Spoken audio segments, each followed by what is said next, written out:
Okay, it has started. Yeah.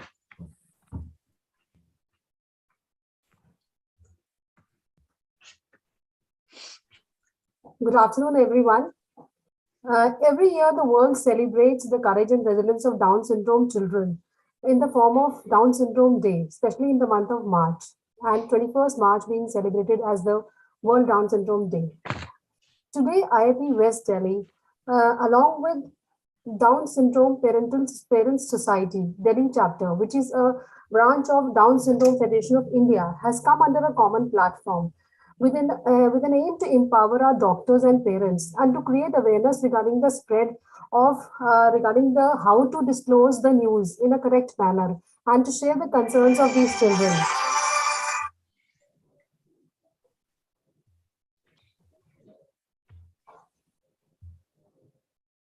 Am I audible to everybody? Yeah. Yeah. So I, Dr. Richa Parashar, on the behalf of IAP West Delhi, welcome our distinguished chief guests from Central IAP. I welcome our chief guests from Down Syndrome Federation of India and Down Syndrome Parents Society. I welcome our esteemed faculty of doctors and parents of the panel. I also extend a warm welcome to all the participants who have logged in, our doctors, parents, and loving children. And under the able presidentship of Dr. Devendra Gaba, we have been able to structure this program. Dr. Devendra Gaba is a consultant pediatrician, neonatologist, and is a director owner of Genesis Hospital in Janakpuri. Sir is an active member in the IAP. He has held the position of executive board member of Central IAP in the year of 2019 and 20. And we have been lucky. I'm lucky that I am under his guidance in IAP West Delhi. Sir has been an active core member and in Indian Medical Association. He has actively participated in Pericon and PCNIs.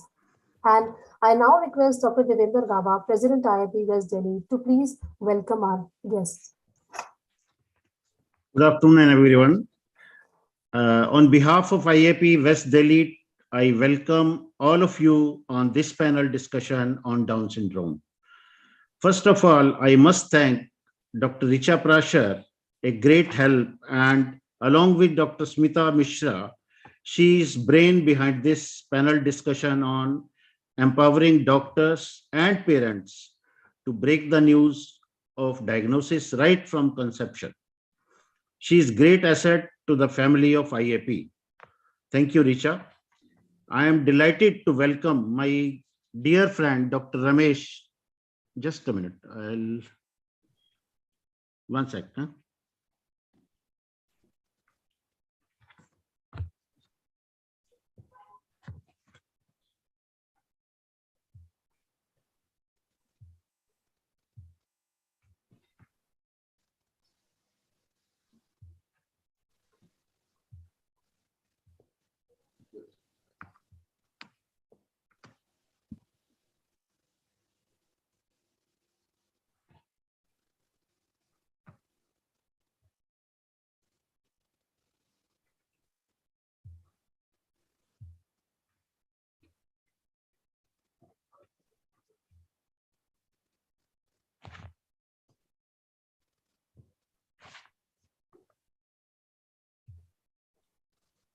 Dr. Gaba, sir, if you want me to share do the slideshow, I'll do that. Yeah, you do that. Yeah.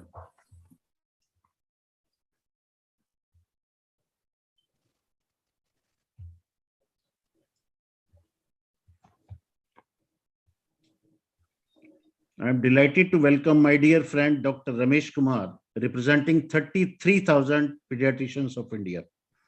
Dr. Ramesh Kumar, as you all know, has a lot of innovative plans with regard to environment, development, and nutrition of children of our country. Dr. Ramesh Kumar, President CIAP 2022, is not only great humble person, but has a great vision and is a great administrator. ice cream मंगा दो एक soft corn ले दूं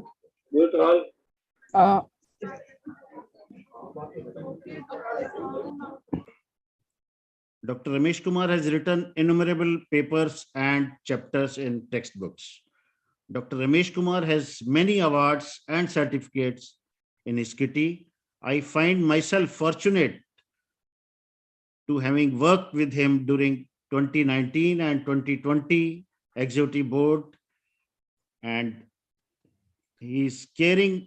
He's a very caring president, and he's very friendly, and he works very hard day and night. Whenever you want, he will be available all the time, all the time.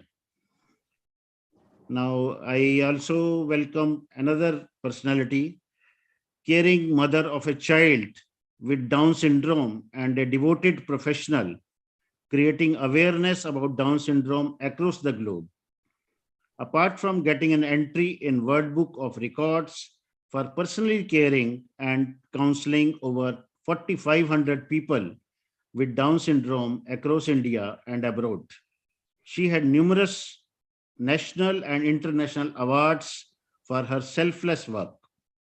These awards include Outstanding Woman Achiever and Woman of the Year Award in 1998 from International Women's Association. She is rightly called Rekha Ma for her tireless and selfless love, care, and help for the entire Down syndrome fraternity. Please welcome Dr. Surekha Ramchandran, President of Down Syndrome Federation of India and Down Syndrome Association of India. Welcome, Dr. Rekha. I am also honored to have with us Dr. Uday Bodankar, Executive Director, ComHead, that is Commonwealth Association for Health and Disability. He has been the first pediatrician from Asia who has the rare distinguished honor of being invited by Her Majesty, the Queen of England, at Buckingham Palace, London, and was honored by Queen Elizabeth as the first Asian Secretary General of Commonwealth Association of Health and Disability, UK. Please welcome, and I heartily welcome Dr. Uday Bodankar. Thank you for joining, sir. Thank you. Honor. I also welcome my dear friend, Joint Secretary, CIAP 2022, Dr. Alok Bhandari, who is working day and night for the welfare of children of India as well as for the organization. He is postgraduate from MAMC, a fellow of Indian Academy of Pediatrics, fellow of NNF. He was president of IAP West Delhi, and he was past secretary NNF. Dr. Bhandari is exceptional person. Everybody in IAP knows. Dr. Ramesh also knows. He helps out of the way. Anybody can take his help. Dr. Bhandari. Thank you, sir. Dr. Bhandari. Welcome. Thank Dr. you, sir. Bhandari. Thank you. I'm humbled, sir. Yeah.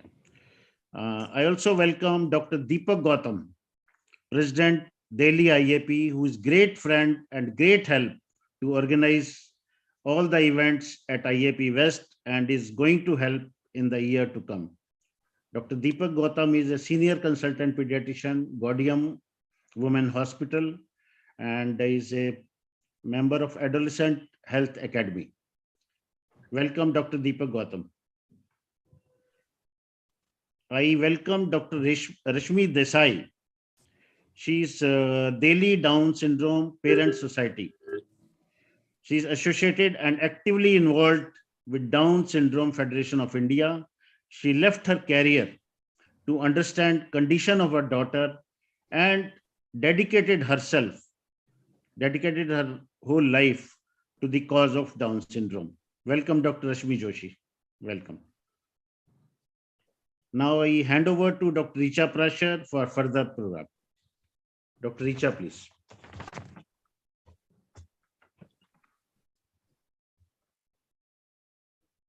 Today is Dr. Deepak Gautam's birthday. Happy birthday, sir.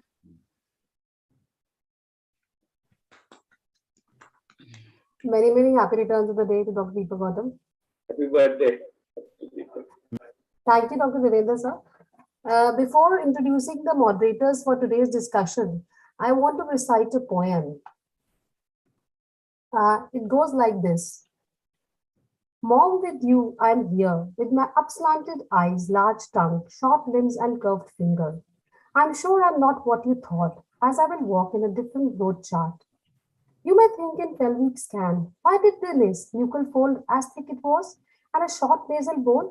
Also, a common AV valve in my heart? It's true. I will hold my neck and roll on tummy late, as I'm a lazy guy. Yet I will learn, talk, walk, and play to bring you immense happiness and joy. So, we will enjoy our journey with compassion and love, though I would hold your finger longer for show. But you need to correct my heart defect early, so I remain fit to learn all stories, poetries. Though I am fragile and seek more care for my muscles, teeth, eyes, and ears, I promise to do all what I can do to earn my wages and live for you. Mom, I would be staying under your wings longer than any other kid, but rest assured, I would be best baby learning all the skills. Let them name me a Downs baby, but I will be aiming for an uphill road. Only if you trust me and yourself, then we will be happily traveling roller coaster ride of life together. Your mother says it. It is fine, my son. You have an extra chromosome. I will work with you to make a happy living in life possible. I love you as much as you do. We both would enjoy new learnings too. And the poetess of this poem is none other than today's moderator, Dr. Smita Mishra. Dr. Smita Mishra, I welcome you. She is head of the department, Pediatric Cardiology, Manipal Hospital, Dwarka. Ma'am is had been an honorary secretary of IAP Delhi. She has been a past president of National Pediatric and PT Cardiology Forum. She has given her immense contribution as on the disability criteria for cardiac patients, and she has worked extensively on formulation of consensus meeting on rheumatic fever. She is a firm believer in charity and social service, and she's a great asset to our branch. I welcome Dr. Smita Mishra. And for our second moderator, we have a beautiful soul, Mrs. Samiksha. Samiksha is Secretary of Down Syndrome Parent Society, Delhi chapter. Samiksha is actively participating in all activities of Down Syndrome Federation of India. She's a mother of 2 girls, a teacher by profession. She got associated for the cause of Down syndrome as a parent, and now she's working as a volunteer for the same. A spiritual seeker and a person who's constantly working on to be a better version of herself. I welcome Samiksha ma'am.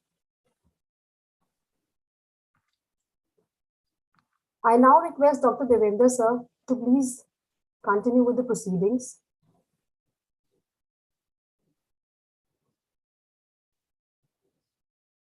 So you'll have to unmute yourself. Richa, I would like to share my slides. Actually, there was some spelling mistake and also I have corrected. Hello. Yes, ma'am. Yeah. Richa, I would like to share my slides from my end because there were certain mistakes, spelling mistake where I corrected. So I want to share my screen. Ma'am, you want to share your screen? Yes, ma'am. I'll stop sharing my screen. Okay. Then you can share your. Ma'am, before you start, I may ask Dr. Ramesh Kumar, please, to say a few words of blessing. Dr. Ramesh Kumar, please. Thank you, my dear beloved friend, Dr. Gaba. President and Chairperson of the meeting, President West Delhi, Dr. Devendra Gaba. President IAP Delhi, Dr. Deepak, and many, many happy returns of the day, Dr. Deepak. And I'm sure it's a great day for him when he is being installed as the president of IAP Delhi tonight, another exciting function. The great, the epitome of motherhood out here, Mrs. Suryakha Ramachandran and Mrs. Madam Rashmi Joshi. So good coming across you, ma'am. I'm so happy that both of you are around to bless and to grace this occasion. And it's your time, actually, when you run this Down Syndrome Parent Society in a big way. So happy to learn about you. Moderator of my dear Joint Secretary of Central IAP, my dear friend, Dr. Alok Bandari. the past president of Indian Academy of Pediatrics, the youngest ever president for IAP, and right now the ever charming, inspiring president, executive director of ComHeart, Dr. Uday Bodhankar. Moderator of the day, the poetess, Dr. Smita Misra. I know her, ma'am, very closely, and I'm so happy to hear the poem also from your side.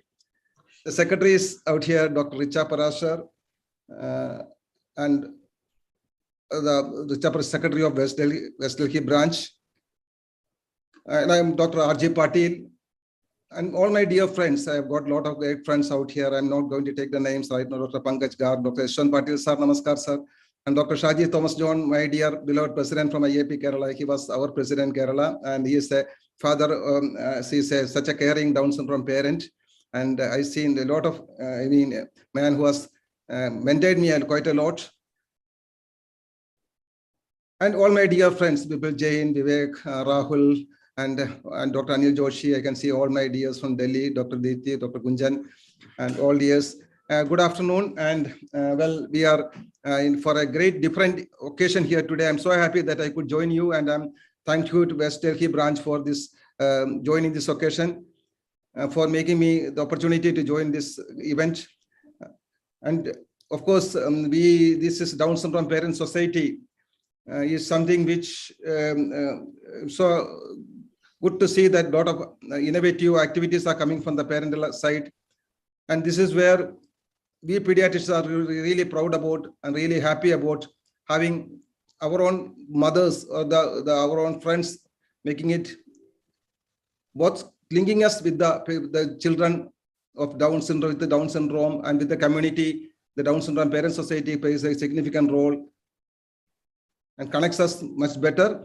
And as you all have been through, Down syndrome is certainly a condition where a multidisciplinary approach is very much needed. You have the many things looking at you, the congenital heart disease, or some maybe the strabismus, cataracts, or even hearing impairment, and anything, constipation. So we need to, right from breaking the news again to taking care and periodic thyroid screening, everything counts. And I've seen there are many mothers here who are testimonial to the excellent care given to their children and how best their children are going happily in the midst of a community and the society, and they're proud to be declare them or announce themselves that they are the mother of a Down syndrome child and taking care. And that shows that's actually by example they are taking the community's confidence through and the Down syndrome parents' confidence through. So I'm so proud and to see that the Down syndrome Parent Society is really taking care and joining hands with the Indian Academy of Pediatrics in having some online session or scientific sessions. And I wish the very best for our children with the Down syndrome. And I'm sure we should do our best as pediatricians from our side, our best for these children. And I'm sure I wish the very best for these parents they are better equipped and they are most equipped to take care of their children with Down syndrome. And I am sure all our pediatricians or fraternity around will be taking care of every child who is there present to them with, or who is there with them with this Down syndrome in the best possible manner and emotionally in the most scientifically, and giving them the most passionate, the compassionate approach. So I'm so happy that this CME, this scientific session is happening in a big way, and thank you very much for inviting me and giving the opportunity to join you. I'll be joining the physical session at Delhi tonight at 9:30, and I've got my OPD also running parallelly. So thank you very much, and I'll be online, but maybe not on the screen. Thank you. Sir, I just request Rashmi Joshi ma'am to say a few words. She has a request. Rashmi, please. Yes, thank you, Dr. Richa. Just a minute. Respected Dr. Ramesh Kumar, our deepest regards and gratitude to you for coming forward to handhold with we the parents. Sir, we are fortunate to have you on this platform and seek your blessings. We are very lucky that we are having such conversations and discussions openly with eminent pediatricians on such a big platform. So we want to request you that such kind of meetings should be replicated in all the states. And a sincere appeal, if this could be included in the IAP curriculum, pan India, so that the parents and the doctors have frequent interactions on common platform. As the primary healthcare resource and touch point, pediatricians are uniquely positioned to provide guidance and counseling for parents, caregivers of children with Down syndrome at the crucial time, which will help them go in the right direction.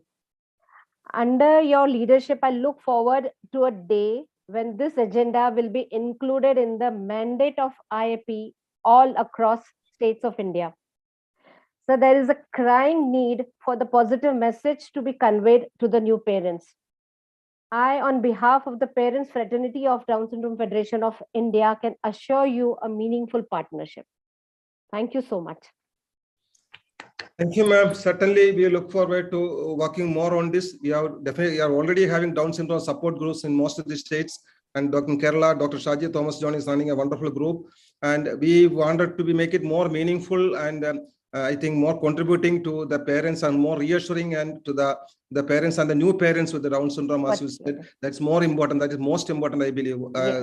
Certainly, this is an insight for us, and I'm so happy that I could be in this platform, and I will learn more about this from your friends, Down Syndrome DSPS Society. It will be connected to you through your Delhi branch as well as through I will make our organization. Alok Bhandari is here. Dr. Alok Bhandari, our Joint Secretary, is there. So he'll be directly, I think, connecting with you more, and we're taking feedbacks from you. And Dr. Devendra Gaba as well as Lalit Mendrata, of course, they are all Delhi stalwarts are there, and other states, Bodanga sir. So we'll take it forward, sir, because this is certainly something which we have been studying for 30, 40 years, but Down syndrome, but from the day genetics have been there. But we could do something meaningful, much more at the society level, community level, parental level. Other than that, talking about this Down syndrome every year on Down syndrome day is not, I think we will have to make more meaningful and effective. Thank you very much for your thoughts, and I will certainly be looking forward to it. Thank you so much, sir. Thank you, Dr. Ramesh, for such an excellent support. Thank you, Dr. Ramesh. May I now ask Rashmi ji to invite Dr. Uday Bodankar for and introduce him to the panel. Dr. Rashmi ji. Yeah, thank you, Dr. Devendra. What do I say? It gives me immense pleasure to introduce a veteran from Pediatrician Fraternity, Dr. Uday Bodankar. Our family has a special personal connect with Dr. Uday since we are both from Nagpur, which is our hometown. Our relationship with Dr. Uday started when my daughter was about a year old, when we were seeking proper information and guidance. We immediately became very good friends due to his amicable nature. He is ever willing to offer any help for the cause of the families of children with special needs. He manages to find time to call back despite his very busy schedule and varied commitments. I remember in 1997 when our parent support group Swikar in Nagpur approached him for helping in organizing a national conference of NIMH. Dr. Uday not just extended help but helped establish partnership with pediatricians, parents, and professionals. He impressed upon Central IAP to start Disability Initiative then. He also took up the issues of our children with developmental disabilities to international level through COMHAD and other prominent forums. He has been a pillar of strength for countless parents. We wholeheartedly welcome you to this event, sir. You hold a special place in the hearts of thousands of parents, Dr. Uday. You are one of us. Welcome. Thank you. Honored, Rashmi Madam, for that. Can I say a few words?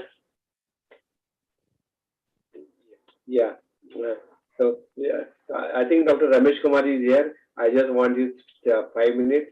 Dr. Rashmi, you already said the Down Syndrome Federation of India and IAP West Delhi, along with Down Syndrome Parent Society of Delhi and IAP and Comar together is having this very important, I think, thought-provoking the seminar and theme empowering parents and doctors. I really compliment you all for this taking up this issue in the right perspective and at the right time. And who else you want? We have got National President of IAP of 35,000 pediatrician, Dr. Ramesh Kumar.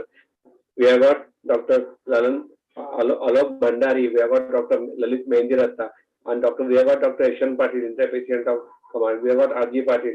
All the stalwarts of IAP Command, I welcome them all. Definitely, I will not, I will fail in medicine if I don't mention the Dian of Downs, Dr. Rekha Ramchandran Madam. Salute to Madam. Last year we had together meeting with Kamar. You remember this time, I think Rashmi has taken up the lead and we are here. Madam, thank you very much for being here.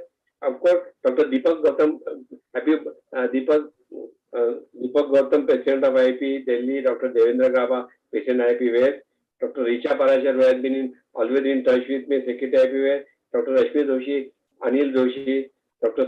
Samiksha, Secretary DSPS, and all the experts were here. Dr. Vikas Taneja, I know very well, Dr. Vanda Arora, Dr. Pankaj Sir, Dr. Shaji Thomas Sir, salute you sir for your dedication, Dr. Neena Vaidya, and all of them are here and I welcome them all. Definitely, I will fail in if I don't mention Dr. Ruchira Gupta, who has been a main pillar between IAP, Rashmi Doshi and me. And I think we could not see her. She is there, Dr. Garg, who is going to be having Pentagon. So with this, I think it's Dr. Ramesh Kumar, Dr. Rashmi, you definitely wrote your views. And thank you very much that we started our journey with IAP and Parent Association way back more than 25 years back. Nagpur was the first to have the National Convention on Disability along with Dr. Menon from NIMH. And it was attended more than 750 parents all over India. And we definitely would like to again conference along with IAP and Command. We are there for you. I think there are many issues which they are going to ask in the convention. I will not touch. But one thing, empowering parents is very important, which has been done with the RPWD Act and with the issues which have been taken up right perspective by IAP, NNM, IMA and Command. Many things are left remaining. Like WHO said it should be approachable, it should be affordable, it should be acceptable. Which is, I agree with you, Rashmi Madam, Ramchandran Madam, that it has not been done in the manner which I think as a parent or as a doctor we want. Definitely with this government, which is very proactive, we'll be able to achieve that maybe by 2024. That much, pragmatic, I think that let me positive thinking with this. And with Dr. Ramesh Kumar here and with all our IAPs, we definitely will take up. My humble request to Dr. is that IAP has got more than 300 branches all over India, more than 35,000 members. So when during my time, 94, I was the national president. We started National Child Health Care Week from 14 to 21 numbers. Something like that with the collaboration of you, Kamar and all, if we can take up that is what I think, Rashmi, in your mind, Anil, and Madam Rekha, you have what in mind? We have got here IAP Delhi, Stalwart, all are there. Devendra is there, Lalit Mehndiratta is there, Dr. Rashmi is there, Alok Bhandari. This is what I think Rashmi wanted me to talk. You have done the best job. Yes, yes, Dr. Bodhankar, thank you so much. Secondly, I think before I end up I would like to say a few lines regarding Down child. They call it a syndrome. They call it a syndrome. You make it a symphony. Break down every falsehood, crash through any family. Infancy. They call it Downs. You bring so much joy. A blessing to all, each girl and each boy. This is what my regard to all the parents and to all the sweet children, the daughter of Rashmi Doshi. They talk about skinning as if that is protection. It is hard not to wonder if we have lost connection with what makes us human, the value of all. You know your life matters, you hold your head tall. We are glad you exist, we stand for your cause. We know you bring challenges, that it gives some false pause. But whoever said easy was equal to meaning. Whoever said comfort was our primary learning.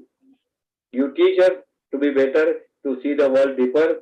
We need you in our world. You are truly a keeper. With this word, my tribute to all parents who are there with the syndrome, and otherwise, definitely the sweet children, they deserve all love, empathy, not sympathy, and also care we share with Dr. Ramesh.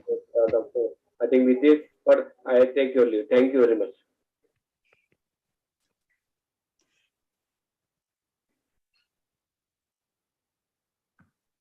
Thank you, sir.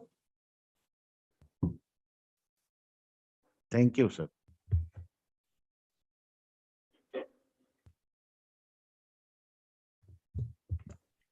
Now, may I request Dr. Surekha or Rekha Ma to say a few words of blessing to all of us and to the parents of Down syndrome. Dr. Rekha. Good afternoon. It's such a beautiful day. I mean, we have made a breakthrough in everything, just having all you stalwarts sitting out here and going to listen to all the stories that we have to tell you. But the most important thing is the parent. The parent is the soul and the creator of a person who you guys don't even know how beautiful that particular person is when it enters the world. And I really believe that it takes years to understand. And of course, there is pain, there is rewards, there is, every little thing in it. But the most beautiful thing is that we brought them into the universe and we are being celebrated for that. If anybody says it's the World Down Syndrome Day, I say it is the parents who made it happen. And we are sitting here listening to all of you. But without you, my friends, without you, I don't think that, we could have even moved a step ahead.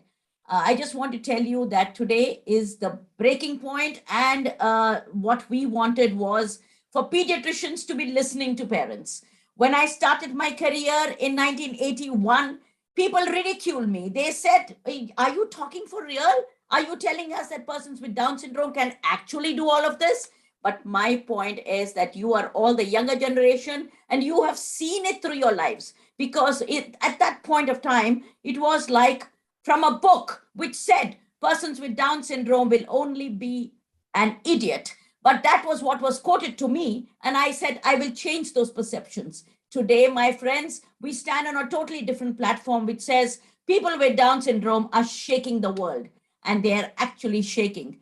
My thing is that I want to pray for all those persons with Down syndrome who are now crossing the border and coming into either UK or Poland with Down syndrome. And I think we need to pray for all those little children who are actually going through so much of acute pain that we are now celebrating them, but we are helpless. We can't do much. But I want all of you to join your hands for 1 second and pray for all those little children, because you are pediatricians and you will understand the pain of a parent. Can we just fold our hands for 1 second and pray for every child who is going through this war and hope that it ends quickly? Let's just put our hands together for a minute.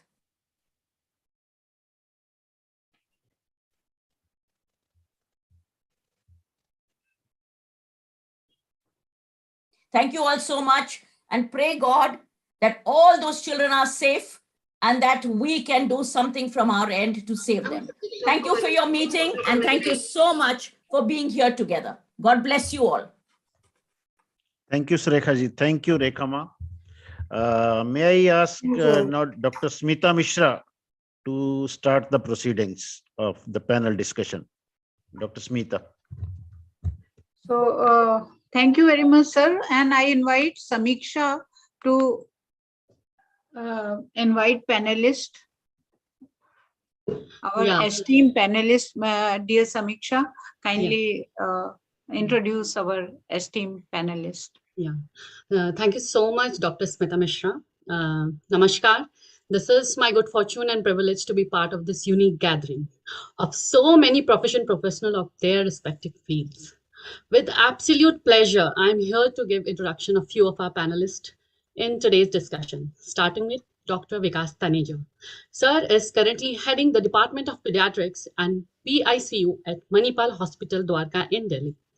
He has been giving care and healing children of all ages from past 25 years. He is also a certified pediatric advanced life support instructor. With many awards, achievements, and publications to his credit, he has worked with almost all the corporate hospitals across NCR. Moving on to our next panelist, Dr. Pankaj Garg. Sir is working with Sir Gangaram Hospital in New Delhi as senior consultant in neonatology department. Clinically and academically accomplished, he has been dedicatedly working from last 3 decades in his field of expertise. His pragmatic approach in giving the best possible medical solutions to his patients under his care is the hallmark of his practice, for which he is keeping himself abreast of the latest development in the area of his expertise. Next, I have to introduce Dr. Veronica Arora. She's a geneticist and working as an associate consultant with Sir Gangaram Hospital in Delhi. She has a lot of publications to her credit. She has delivered many, many lectures and talks and presentations on her area of expertise. Her achievements, research, work, awards, and scholarships are far too many to be included in this brief introduction. And we as parents extend a very warm welcome to all, along with the previously introduced Dr. Ramesh, Dr. Uday Budhankar, Dr. Alok, Dr. Deepak Gautam, Dr. Devendra Gaba, and Dr. Smita and Dr. Richa. And feel very, very honored to be part of this event with all of you as a panelist. Looking forward for a very, very insightful discussion. Thank you. Hi, thank you so much, Samiksha. Now let me introduce the Dr. Shaji Thomas. He is a very famous person and a bridge between the Indian Academy of Pediatrics. He is dealing with the adolescent health and along with that the disability sector, learning disability as well as the Down syndrome. So he is affiliated with the Baby Memorial Hospital, Kozhikode. He was IAP president, Kerala, and he's also the president of DFSI Kerala chapter, and he is regular speaker in the state and national conference, and that's how he is a big advocate all over world about the rights of the Down baby children with the Down syndrome. And I think God has given him a very unique position because of his association with those Down Syndrome Trust.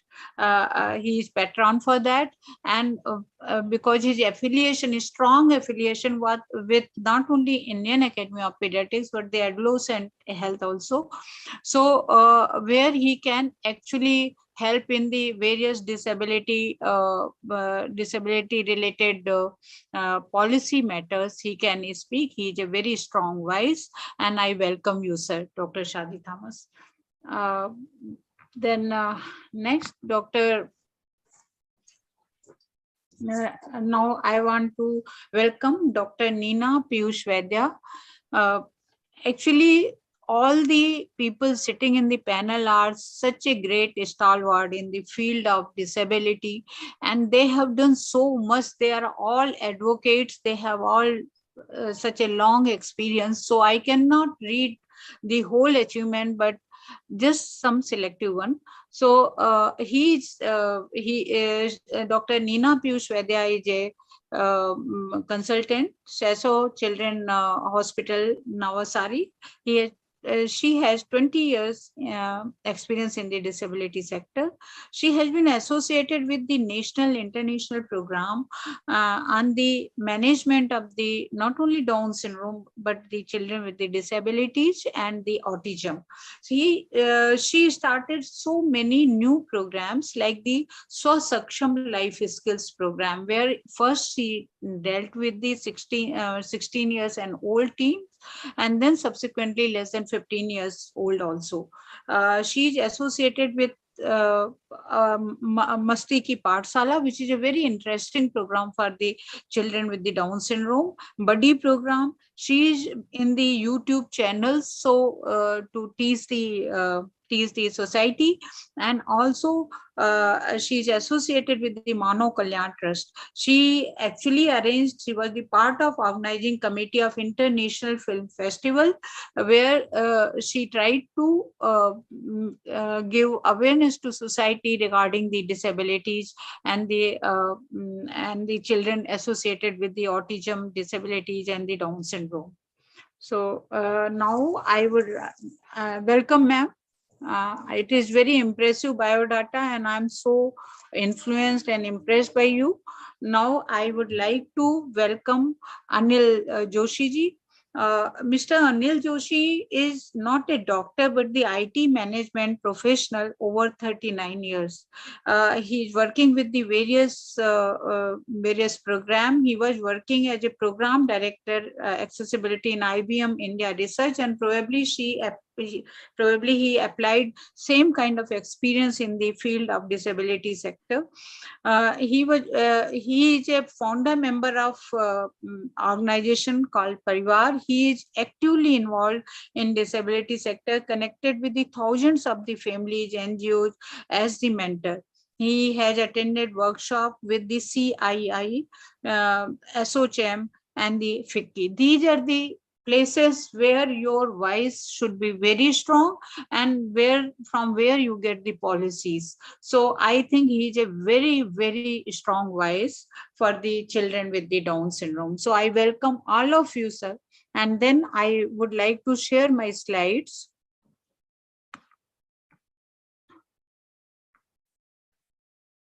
You can start sharing. I've stopped sharing my own slides. Okay.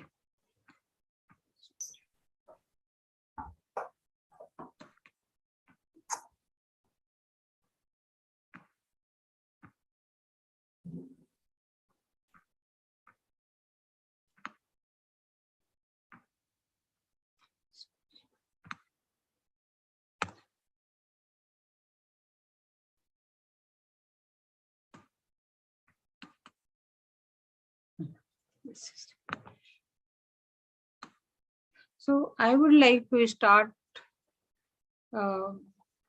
first question.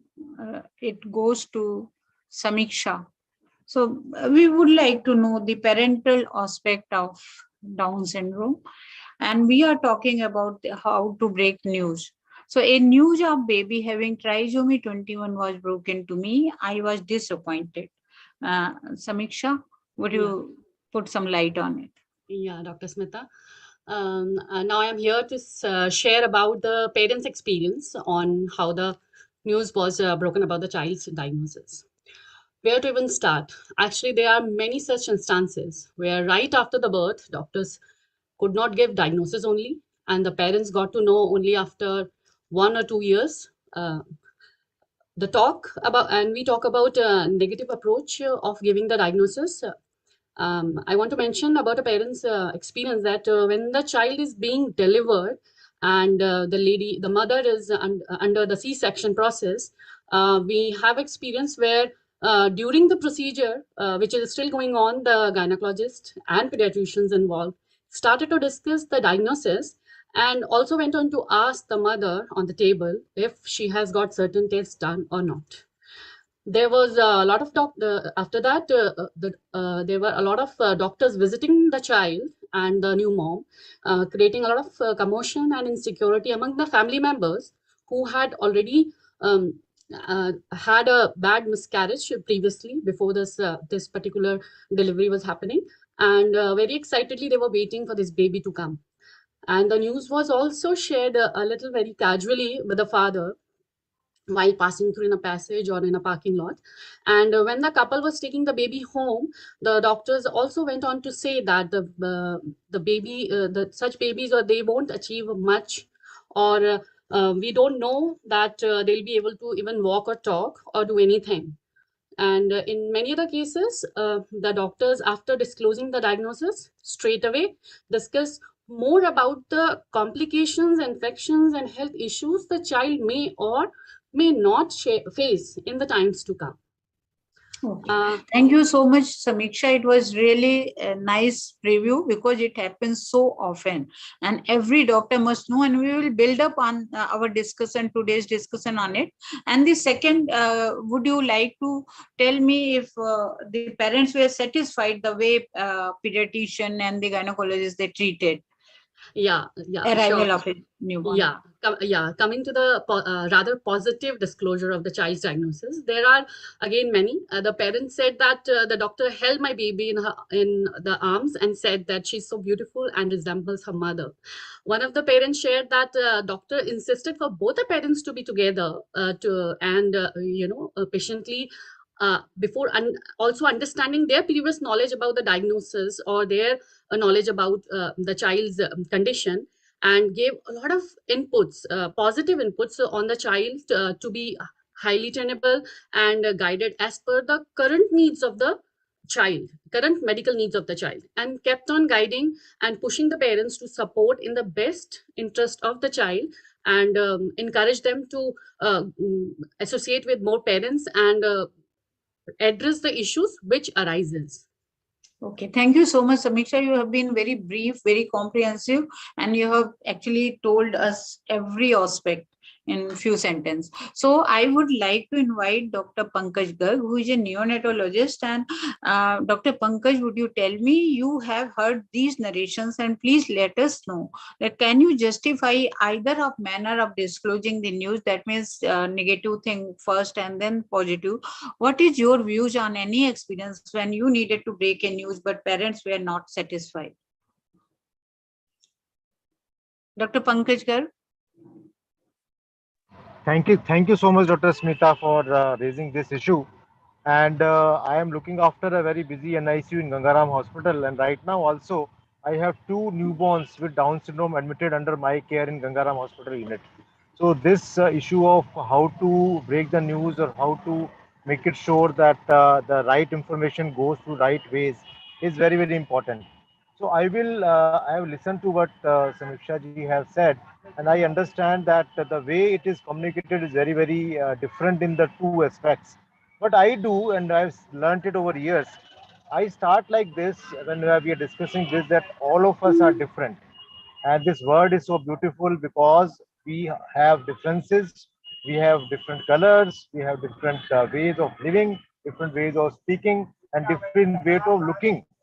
So this baby, which is with us, is looking little different to me. He has features which may be little different from what he gets up bigger, and you may find that his features are little different. And we will be confirming this by doing some tests. But the important thing is that this baby is going to live a very long, healthy life in most of the situations, and he is going to be a very, very happy child, and he is going to be with you all these years. So ultimately, we may be saying the same things in different ways and still giving the same information, which is important. Rather than saying that he will be slow, he will be having lower IQ, I like to say that he will be very happy. He will always be with you. He will be a great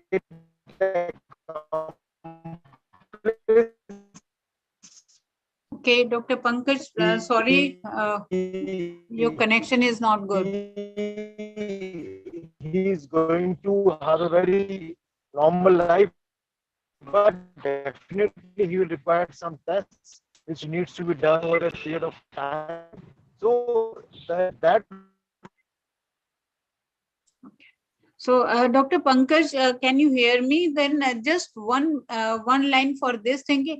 Ever any parent felt offended what the way you when you disclose this news to parents? Hello. Okay, so we go for next slide. Dr. Vikas Taneja, welcome. And sir, please tell us the Down syndrome is a syndrome which may be associated with a spectrum of anomaly. How would you discuss this possibility of multiple congenital anomaly with the parents of a child with Down syndrome? And the second thing also, please let us know your experience when you found out a new abnormality in a previously diagnosed baby. How was the reaction and how did you actually optimize your communication? Okay, Dr. Smita. So I think both the aspects are very, very important. Listening to all the previous speakers also, what has been said as of now, yes, it's not a simple or a straightforward thing or a way to handle a particular situation. We have, particularly if I talk about myself, I've seen cases which have been diagnosed right in the antenatal period. Parents have taken multiple opinions, they have been guided, and by the time the delivery is done, they are already aware of a lot many things about Down syndrome. So their acceptance of a problem is much, much easier as compared to a parent where the diagnosis was not made antenatally and they had to face at the time of delivery with a diagnosis of Down syndrome. Yes, we all know Down syndrome is associated with multiple congenital problems, be it a heart defect, be it hearing problems or gastrointestinal problems or cognitive behavioral problems. But yes, ultimately they have to be explained to them in the correct manner, giving them all the details also, and also looking at that they have to be dealt with rather than giving them all the information in a negative way. So I think that is very, very important. I can say for sure I have almost 8 or 10 Down syndrome babies who have been under my follow-up. I mean, the eldest one is somewhere around 18 or 19 years.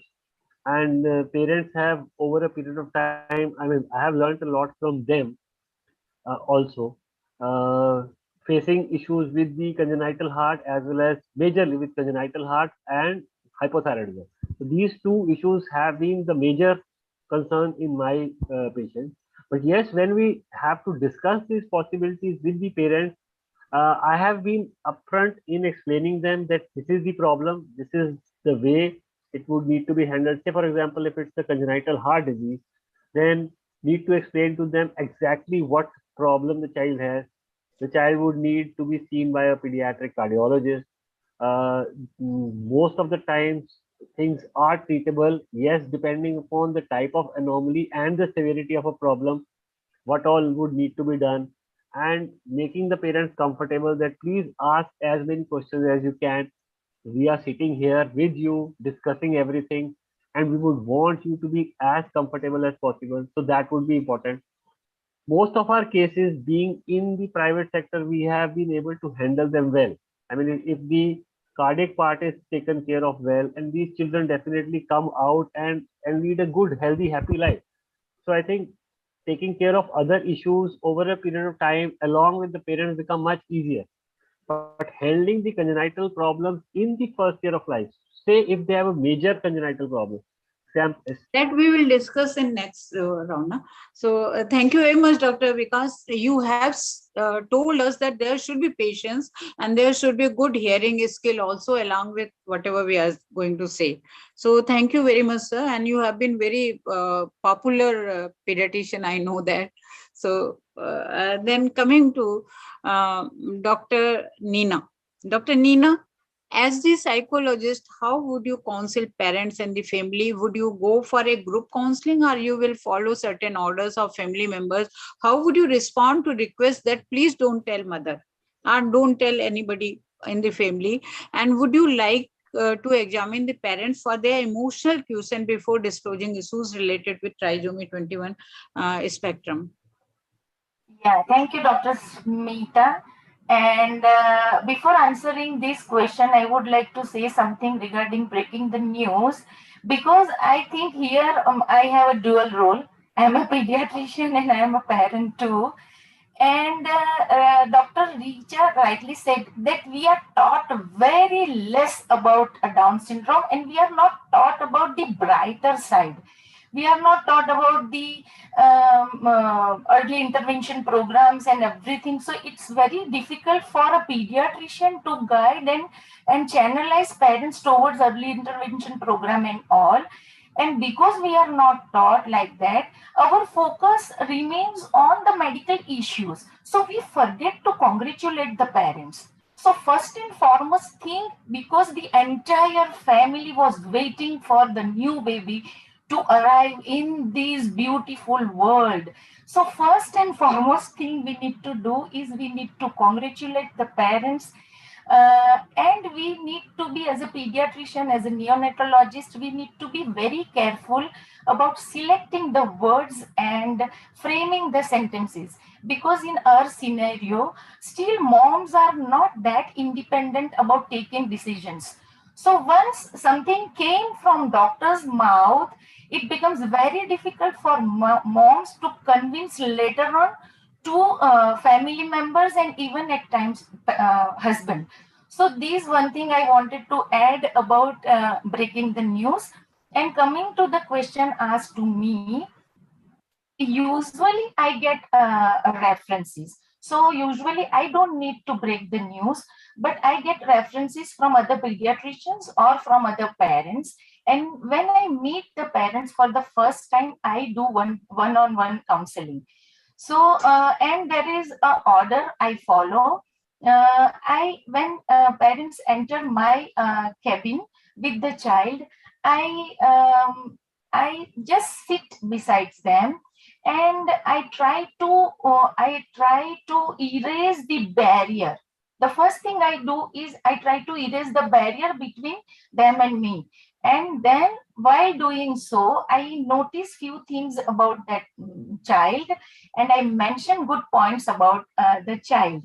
And this is the melting point. Here the mom melts, and then she starts narrating about the problems that they are facing, handling the child and the issues related with the fact that the child is having twin trisomy.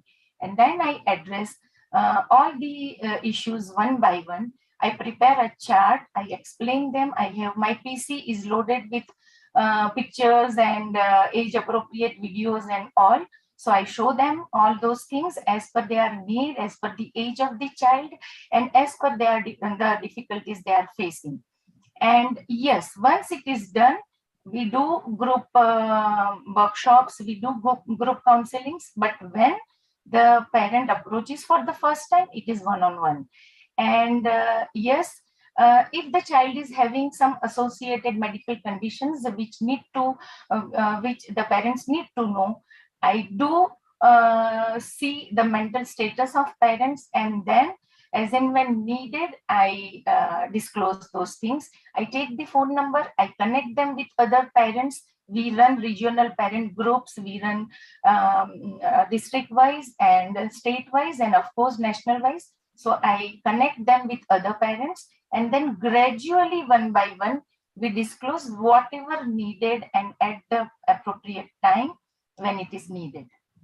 Thank you so much, Dr. Nina. One-on-one means the parents, both mother and father. Yeah.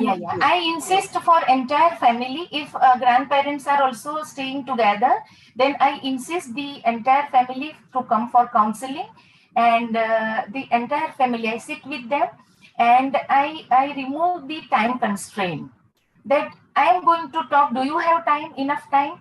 So I'm going to talk a lot. So please, you spare some time so that we can talk together and understand the entire thing. Okay. So thank you so much, Dr. Nina. Now I invite Dr. Rekha Ma. Ma'am, please let us know what are your suggestions to doctors and parents about their first mutual interactions, and how do you see change in social understanding and empathy after the onset of DSFI and its expansion across India? Ma'am, I am looking at a lot of change. So that is why I'm asking from you.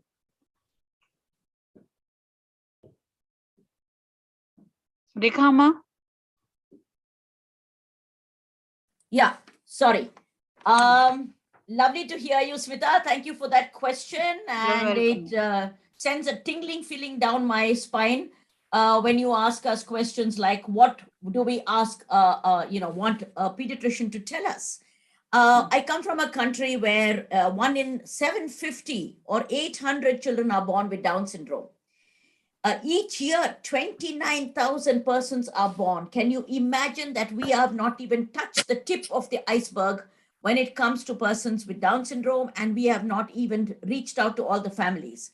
But we did take a feedback from 6,000 parents about how they were affected by the feedback that the doctors gave them when the child was born, and not even 5% were really happy with the information that they got from the pediatricians. Mostly, I think the complaint was that they were not given facts.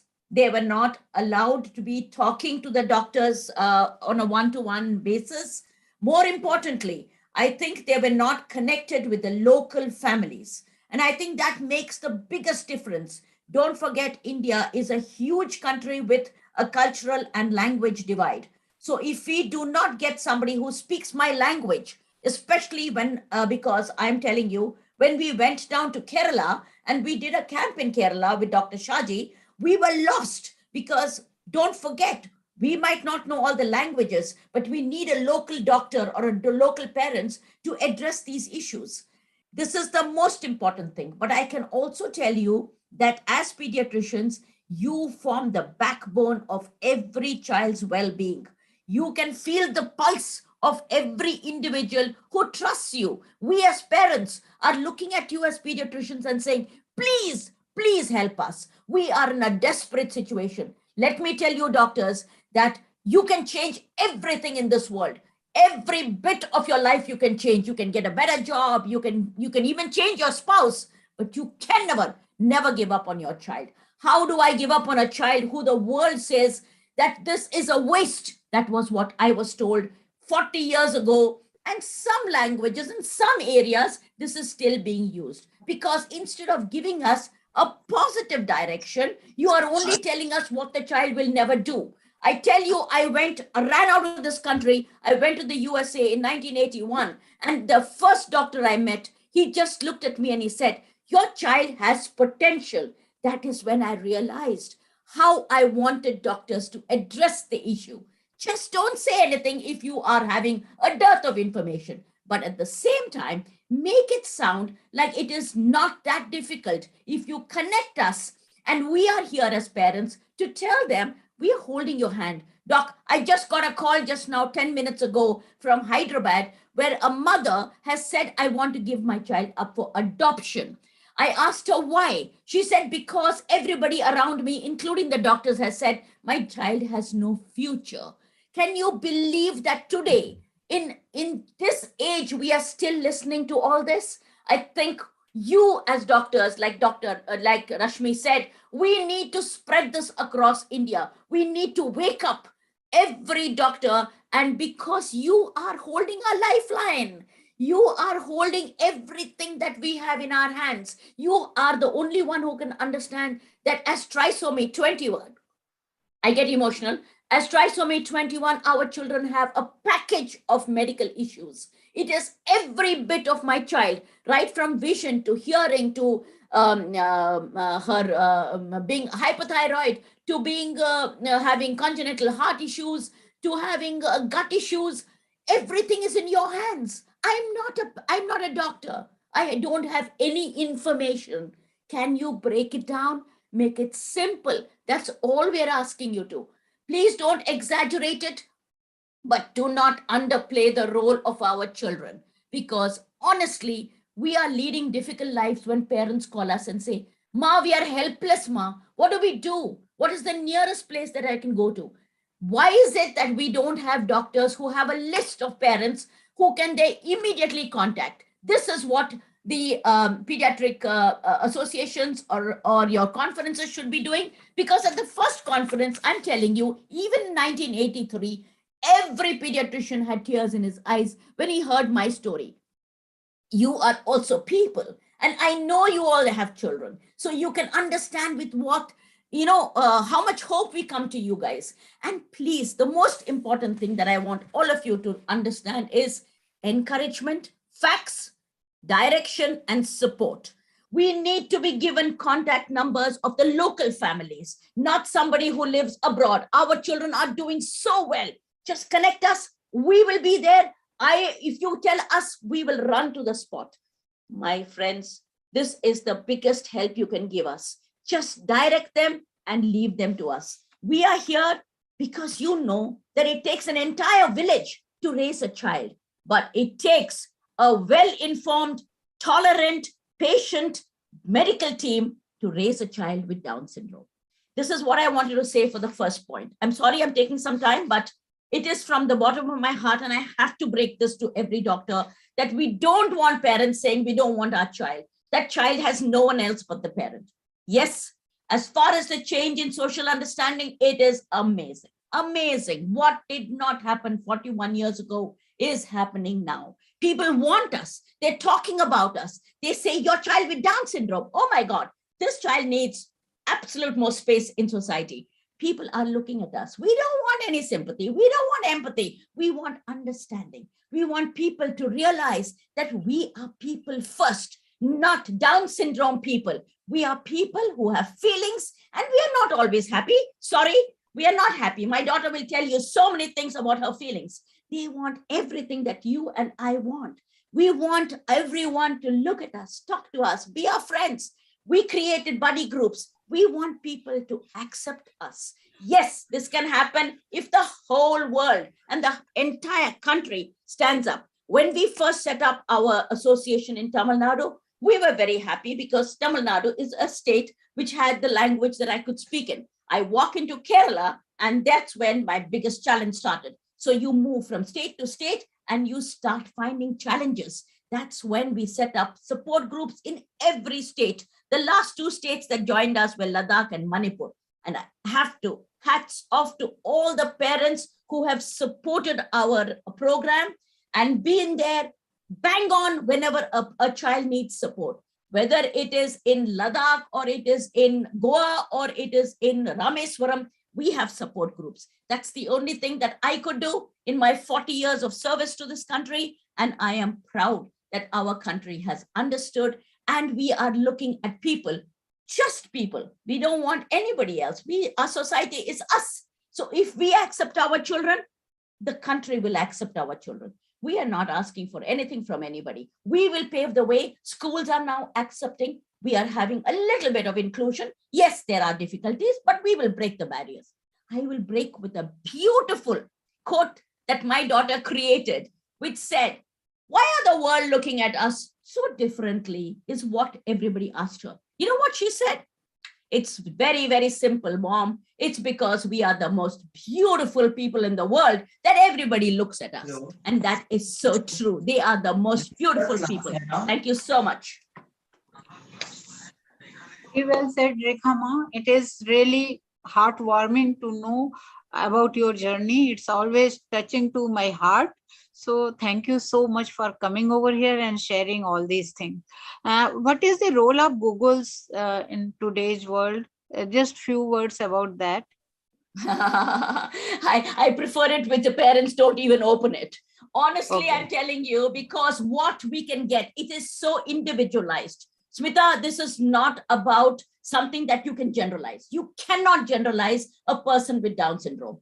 What one person has, the other person will not have. So we need to look at them bit by bit by bit, and that is being done and handheld by beautiful people like you, doctors. And nothing can be done without you in our houses, in our lives. You can make the change. Please, we need you to hold my hand and lead us through this entire country. No one listens to us, but if the doctor says, your child is beautiful, it's got a beautiful future, can you imagine that mother? She will be on top of the world. That's when we build up courage and we build up the spirit of a motherhood. Thank you so much, ma'am. And Dr. Budhankar, I'm coming to you. I'm very impressive regard, and you have done so much in today's world when parents of normally able children are facing multiple issues. How do you find success in catering a realistic optimism to the parents of Down syndrome? What are your efforts in generating empathy amongst the medical fraternity towards this group of children? Dr. Budhankar, sir. Thank you, Smita Mishra. Thank you. I was amazed to listen to Ramchandran Madam. It's always honored to listen to her voice, and because she is sufferer, she is a mother of bubbly. My salute to Anil Joshi, Smita Joshi, and Madam. She was very much vocal, and I think one has to be vocal to take the issue. Thank you, Madam. Salute you for your dedication, devotion. Now coming to Smita Mishra, how are you successful in catering optimism to the parent of DSR? I think if coming to optimism of to parents of Down syndrome DS, I don't think it is very difficult. More difficult is coming to doctors, as Sureka Ramchandran has said. Coming to that, if I could just take out some few points which are there. What parent has to do, I will say in few words. Number one, they have to build a support system. They have to invite friends and families to take part in caregiving. This will give them definitely optimism, because those who are really near to you, they know whatever issues, whatever problems, and then you will feel very safe in them. Secondly, you have to talk about the challenges. People want to help but don't know always how to help you. Like simple thing, like it is hard to get a healthy dinner at the table with all these appointments.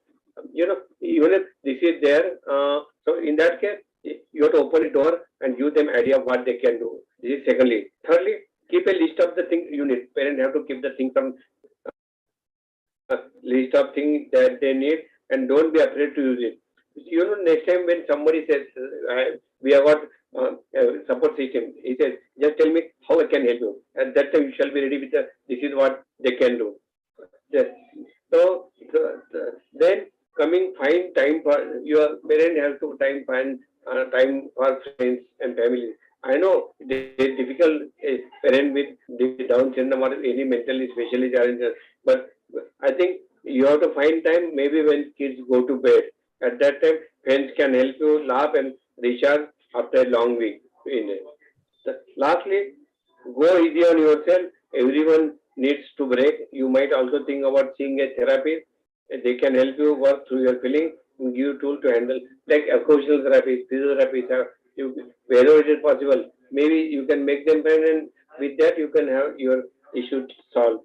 Lastly, my request to all the parents who are here on the line, take care of yourself, because it is very important for parents to take care of themselves, because unless they are healthy, they all know that the first one who cares for any of the child with issues is mother and father, and then brother, elder brother, child to child, and maybe unless you exercise, you eat well, even when you feel burnout, try to make plan and stick it to as best you can.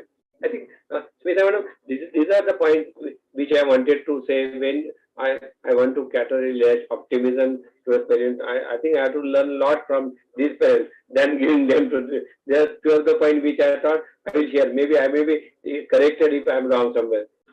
Secondly, coming to your point, which is very difficult. What are your efforts in generating empathy among the medical fraternity towards the child? I think you have heard Sureka Ramchandran from Kerala to America. I think that nowadays the things are changing. They may not be 100%, definitely. If it was 10% when I started my practice in 1981 as a pediatrician, now it is changed. The outlook has changed. The empathy. That time, professor, they used to say that अरे यार इसको कुछ कर नहीं सकते. Even our HOD used to say, if any child with specially challenged, like mental or anybody comes, that time they used to say, अरे इसका कुछ कर नहीं सकते. I was shocked. why can't we do something? There are many issues which can be challenged, which can be. So now, with over the last 2 to 3 decades, the things have changed, but still much has to be done. Like, it is important to understand that empathy is not sympathy. Very well, I always tell my speech, Dr. Jayashankar is there, Dr. Patil is there, Dr. Rawat is there, almost all of. So, always tell my students, you have to be empathetic, not only sympathetic. Because when we are sympathetic, we often pity someone else but maintain our distance, which is very wrong. Physically, mentally, emotionally, from their feelings or experiences. So, what my this thing will Ms. Smita Madam, Sureka, and how we can bring a change, empathy among medical, which is by this thing. Empathy is more a sense that we can truly understand, relate to, or imagine the depth of another person's emotional situation. This is what I think we have to go. And then it implies feeling a person rather than feeling sorry for a person. This is what I'm going to tell to my fellow friends. Lastly, empathy is one of the most important aspects of creating strong relationship among our fellow brothers, pediatrician or physician or caregiver, reducing the stress and enhancing emotional awareness, yet it can be tricky at times. Here are a few things which I think you can do and think about to become more empathetic. Number one, be real about how you feel, being able to admit, own, and express our fear. Number two, imagine what is it like for them. Like, the more willing we are to imagine what it is like to them, the more compassion, understanding, and empathy we shall be there to experience. Thirdly, forgive yourself and others. Forgiveness, as you all know, Smita, is one of the many important aspects of life that is often easier said than done. It is something we need to learn about and practice at all the time. Now, in the end, if I want to ask question my fellow brothers that how to generate empathy among medical fraternity to not only trisomy 21, we are talking about trisomy 20, but about all specially challenged people in our children. I will say there are questions one must ask. Number one, how empathetic are you? I will ask my fellow, how empathetic are you about the issues to the patient coming to you? What can you do to enhance your capacity for empathy, not only sympathy? Thirdly, how would an increased ability to empathize with others and yourself, including, impact your life and relationship? And lastly, where in your life and relationship can you see the feelings threatened, being judgmental, and experiencing fear stop you from being empathetic? What is that you are, like Sureka Madam has said, you have to just say simply, yes, I never disclose the patient whenever they come to me with issues. I said, sorry, isko ye hai Down syndrome? No, who told you? Your child is only specially challenged. I don't know. I don't want to label child. Even if we come with autism, ADHD, learning disability, with Down syndrome, I said it has got some issues related to this thing, but we'll sort out. So positive attitude and empathetic attitude will definitely help parents, as Madam has said. I think that will give impetus to parents. As Madam ne bola, America ne bola, yes, let us see, your child can do better. Instead of negativity, positivity will help parents. I think this is what in short I have to say, Smita. Thank you. Thank you so much, sir. And it was really very learning experience for me, your talk.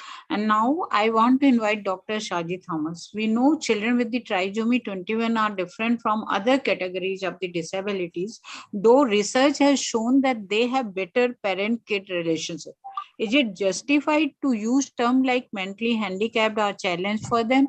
Also, there are multiple terminologies like Mongolism, Ardon's baby, or trisomy 21. How to address the parental sensibilities on terminologies? Dr. Thomas. Thank you, Smita. I'm audible, isn't it? Yeah, sure. Okay, fine.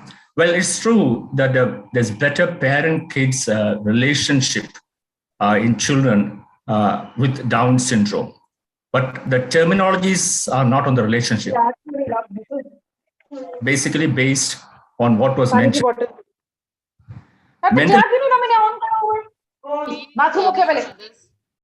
And somebody, okay. In earlier days, mental retardation was the name used. It was used in all the textbooks of pediatrics also. And Dr. John Langton Down had termed them as idiots. So that was there earlier. But then the terminologies like children with special needs, exceptional children, gifted children, etc. came in. Then came in the term mentally handicapped, mentally challenged. Now these were the terms were changed to suit or to take it away from the term of mental retardation. Intellectual disability is what is given here. And then even in the Rights of Persons with Disabilities Act, it is intellectual disability that is given. So that is a disability there. Intellectually determinant is a term used in the Middle East and Divyangan in India and so on. So different people are using different nomenclatures to say the same thing.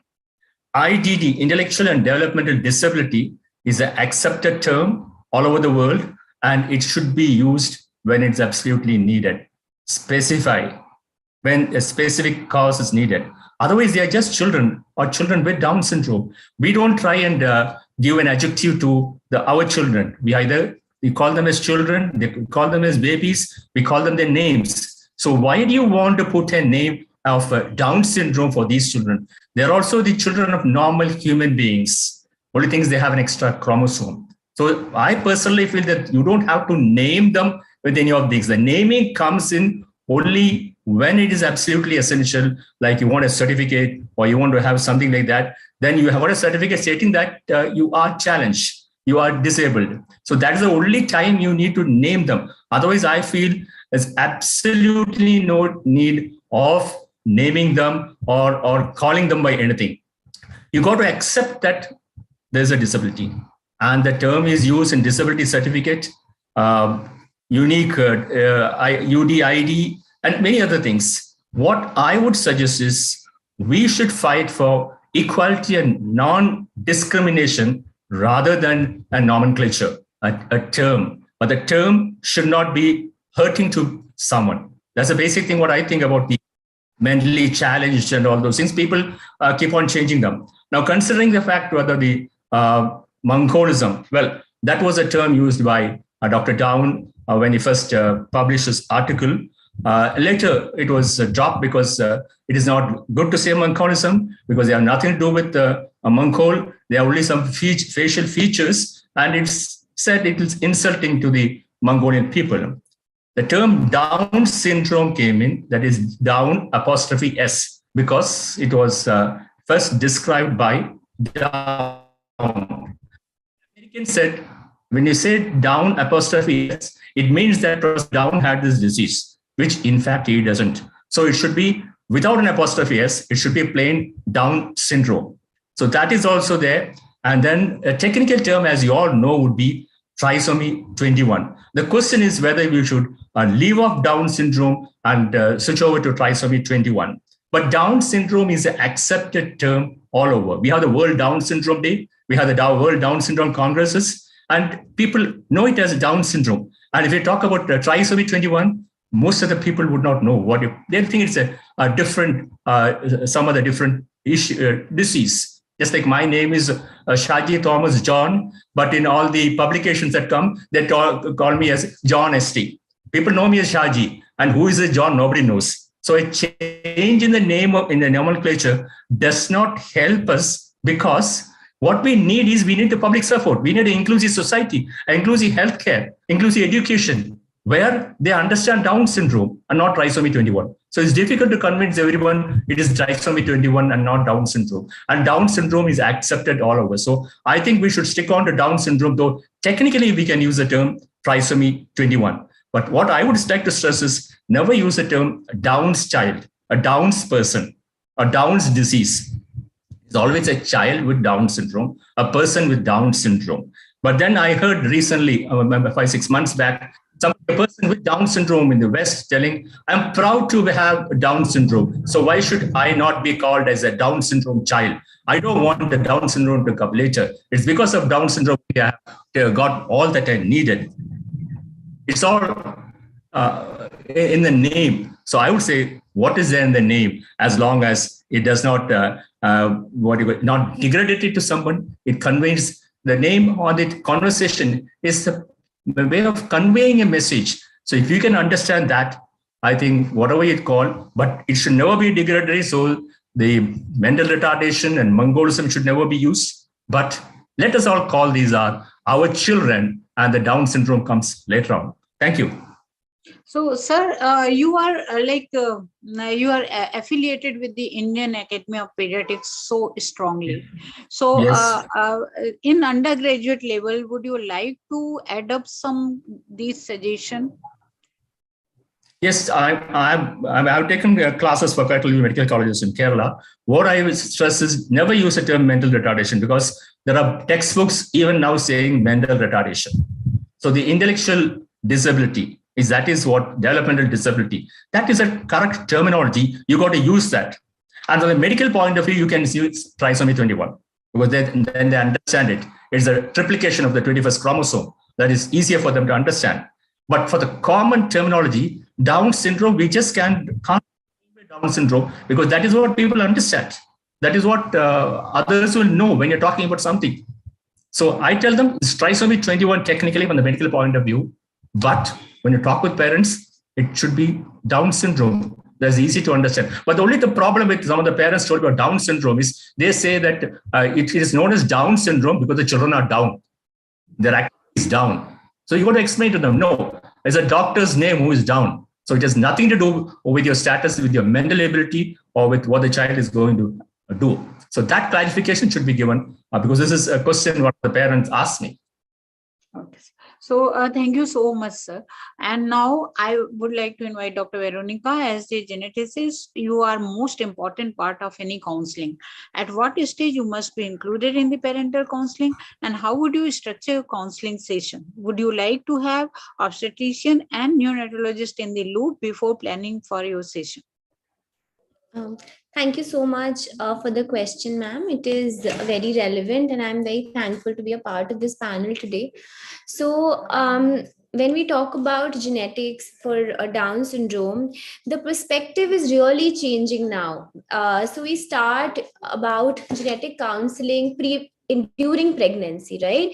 So when we have obstetricians referring cases to us where the dual screen or the triple screen or the quadruple marker shows a high risk of Down syndrome, we do a definitive test in the form of amniocentesis, or we can do an NIPT also to see if the child has Down syndrome or not. So also when these tests come positive, it is very important for us to counsel the family in such a way to tell them that having a child with Down syndrome, what does that exactly mean? Now the times have changed so much, as all of you have spoken in such great detail, that it is not like these children are really abnormal. They do things almost as good as normal children, just in different spheres. So it is not necessary that we tell parents that they need to discontinue a pregnancy with Down syndrome. Our role as geneticists, as pediatricians, or as obstetricians is to guide them up to what they are going to be dealing with. Some people are really okay to understand that their child might have a mild or a moderate intellectual disability, and that child may do better with a lot of therapies, but some maybe not. So that decision must lie with the parents. And with increasing opportunities for children with special needs, I am very sure that there would be an increasing number of parents who would maybe choose to continue the pregnancy as well. So that is one aspect. That is a little, I can say, a little rarer aspect, because still in India, the amount of occupational therapists, the amount of support for Down syndrome is still in the making, though this is one of the commonest genetic disorders. So a common scenario again is that a parent would have a child with Down syndrome and they want to know what is the risk of recurrence in the next child. So that really depends on the type of Down syndrome. As if I just tell you in a very simplified manner, if we have 100 children with Down syndrome, 95 of them will have a Down syndrome due to an extra chromosome 21. 4% of them will have a translocation Down syndrome, and 1% will have a mosaic Down syndrome. Veronica, so the we one, will come to, Yeah. we should go for the next question. We will come to this question in the next round. Okay.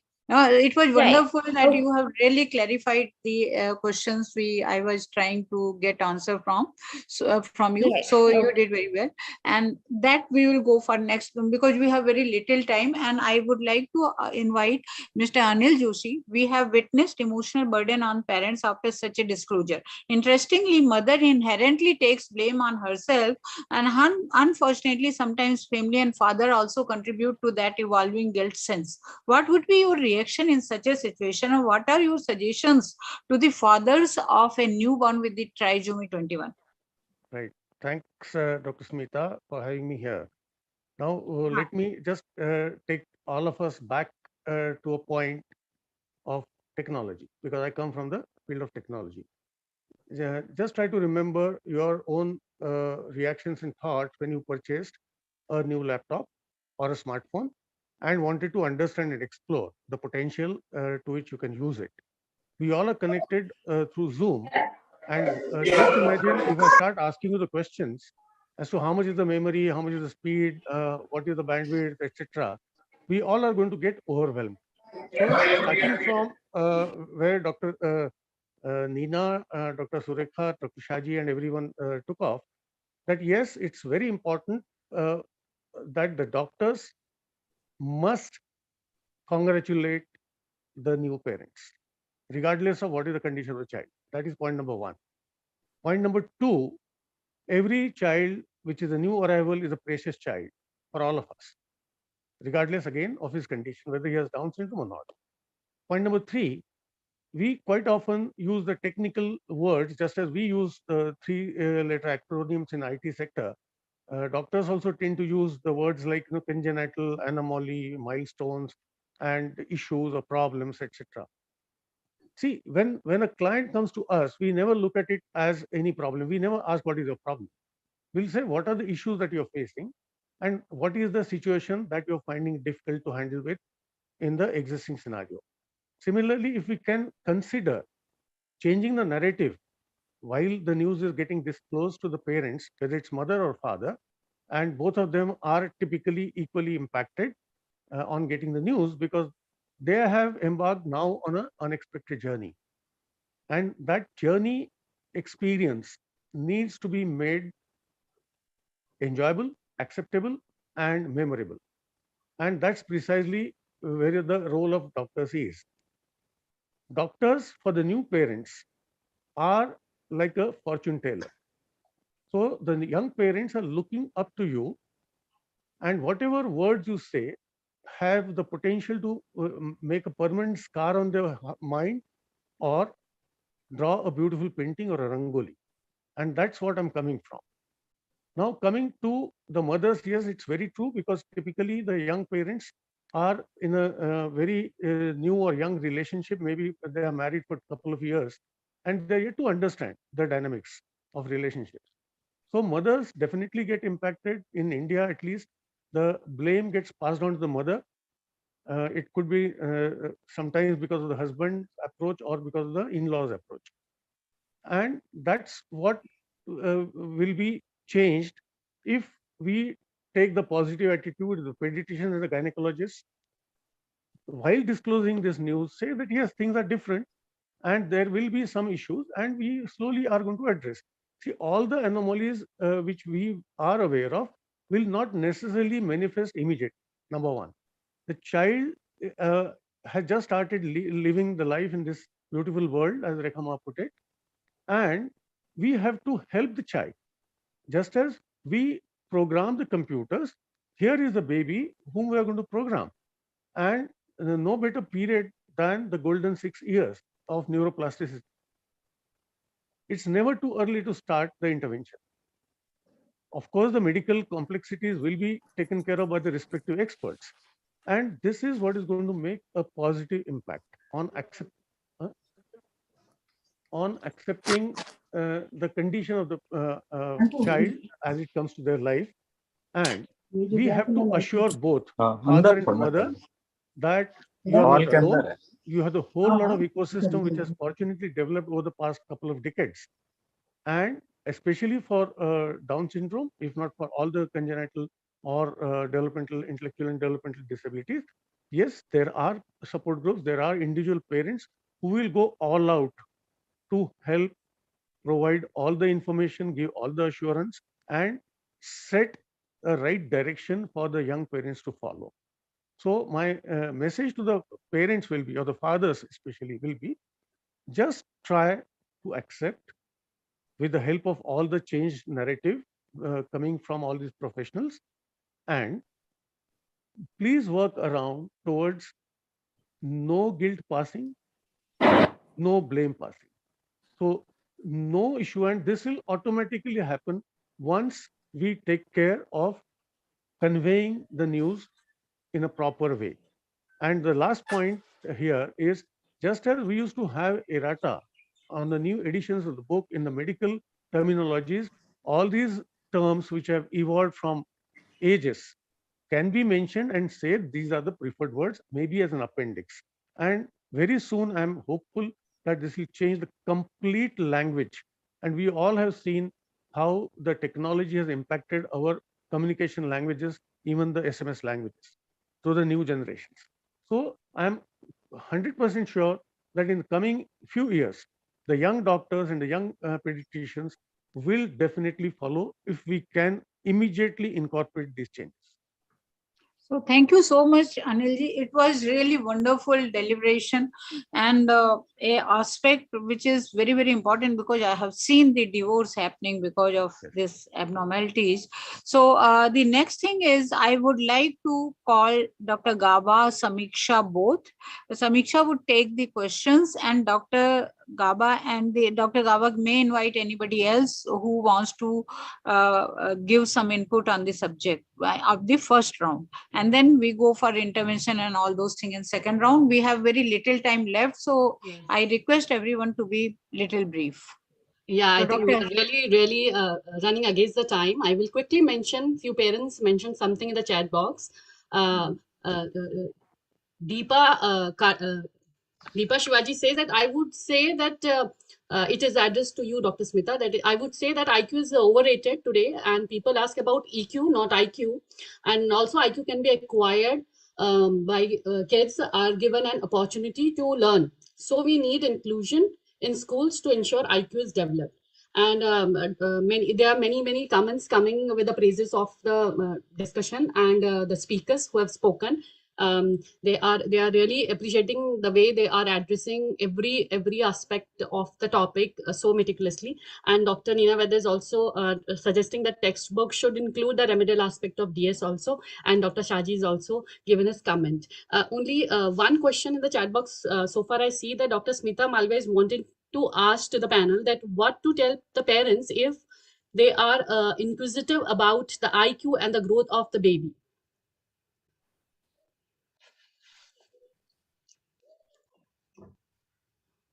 Yeah, I think anyone from the panelists can answer the question.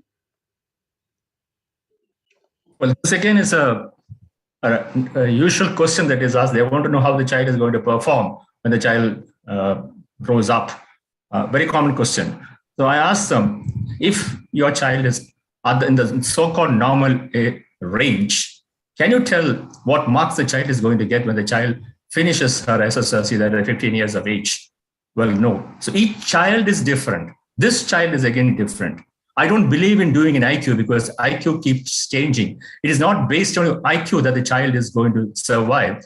It's based on your emotional quotient.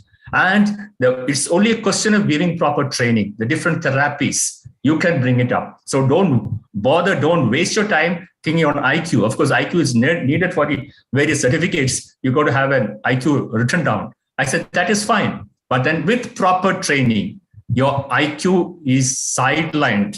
A child who is not very good in studies, you give them coaching classes, you give them tuitions, and then they do fairly well. Well, you got to give a little bit more of tuition or coaching, especially from your home. So that is going to make all the difference, not the IQ. Yeah, so rightly said. Tanisha, I just wanted to add one more Yes, point. Tanisha sir. Yeah, please. One is that we try and explain what the parents are wanting to know and we are discussing with them. But along with that, we also tend to work with the parents that they will ultimately have to accept also. Because most of the times we see that parents are in a denial mode all the time. They want everything for their child to do like a normal child. So they compare it like that, that the other person's child does all those things, my child is not doing it. So I always say, okay, he might be a little bit slow, but he's doing it. Give him time. You have to be positive. If we are being positive with you, you also have to be positive with your child.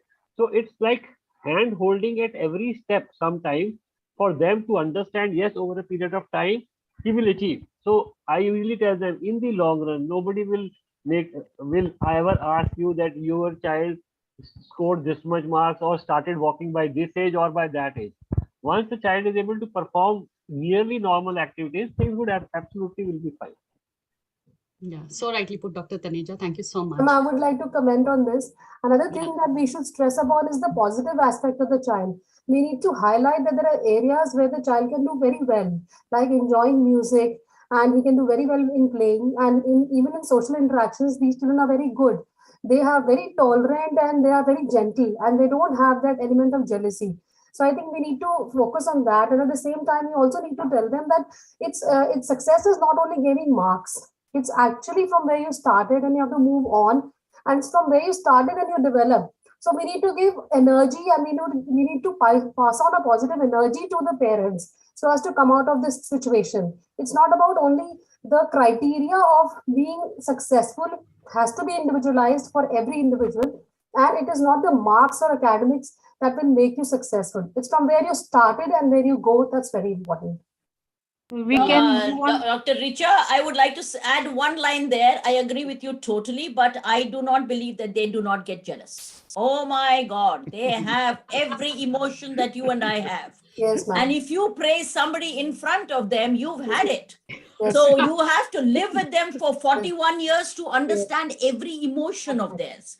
And also important thing, I agree with you, because when you take these IQs and EQs and all, what I would actually recommend, which you doctors can do, is to take an outside feedback. So we always say that a mother always exaggerates her child's, whatever the expectations are very different. A mother says, oh, my child can eat by himself. The minute they leave them with us, we find the child cannot even take the hand to the spoon. So we need an assessment done by a neutral body, which you should always have in your state, which can be recommended for all of them. Thank you so much for hearing me out, but this was necessary, because please don't think they have every emotion in the rule book. We can thank you so much, ma'am, Rekhama. Or now we can move for the next round. I guess there was only one hand was raised of Mr. Ayush Chandra in the Zoom meeting. I don't know if he can hear and unmute and ask. Otherwise, we can move on to round 2. Thank you.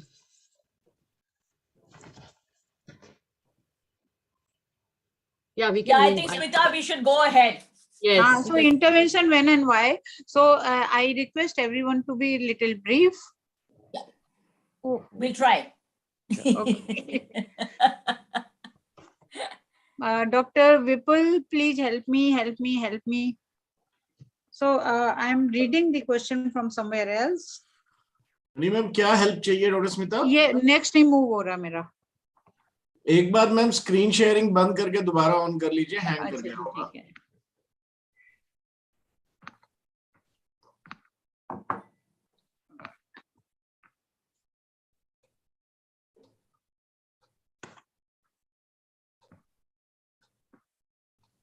एक बार PPT move करके फिर दोबारा. हाँ, मैं समझ गई कि उसको मुझे पहले मूव करना चाहिए शायद, पर ये सीधे.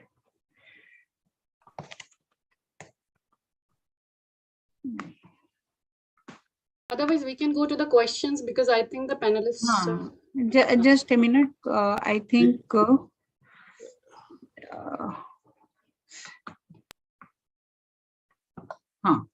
So this is a child who actually was denied referral for top surgery at the age of 2 years by pediatrician, presented on back of father to us and totally agitated, SpO2 less than 60%.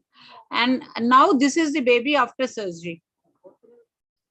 You see, so I asked the baby's, the child's father.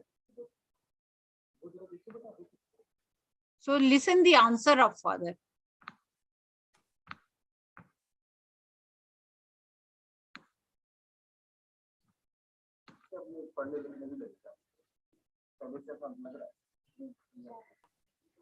So I just wanted to show all of you how the parents are very enthusiastic, like the child may study now, but you know, this is 14 years of age.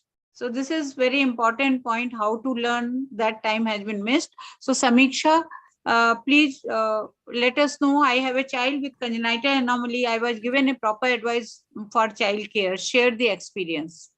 Yeah, now coming to the parents' experience, so where the child had congenital anomaly and how it was, taken up. One of the parents says that my child had a heart defect and was supposed to undergo a cardiac surgery. The cardiologist first remark was don't put yourself and child under so much stress. It is not going to make much of the difference or make anything better. Yes, they are happy and they love music, and also went on to saying that this is just an emotional operation, and the approach was not very encouraging. In one more case where the parents was very happy with the way of the diagnosis was shared, and eventually discovered about the lactose intolerance of the baby, and the child was put on to some 7 days treatment cycle by the specialist. And upon initial investigation, they suspected that the infection might have reached deeper in the child's, beyond the child's digestive system. So the doctor involved went on to counsel the set of parents, saying, if the investigation suggests that the infection has gone deeper and the child might require another 21 days of treatment cycle. And then he says that which is going to be a lot of financial burden on the family. And yes, the family was financially little weak. The doctor added by saying the child with such conditions might not live beyond 20 to 25 years. So you can review and take a call, or if the test reports come positive, you can also have an option to shift him into the government hospital. The parents were in dilemma, and after a lot of contemplation, decided to discontinue with the treatment after the 7 days, and came home just praying to the God that if the God decides the baby should remain with them, the baby will be. And luckily, the report came negative, and the child also started to recover back, and with altered food habits. And also, there are many experiences where the doctor took upon the correction surgeries as the best option to support and give a child a healthy life, but still, where in their hearts, on and off, it is asked from the parents that had they not done any screening or testing during the pregnancy, or prenatal diagnosis was not done. Thank you. So thank you so much, Samiksha. It's very, very important. In the previous example also, the operation was free because of the government support, but it was not allowed, and such an important period was lost for the baby. So this is very important that Dr.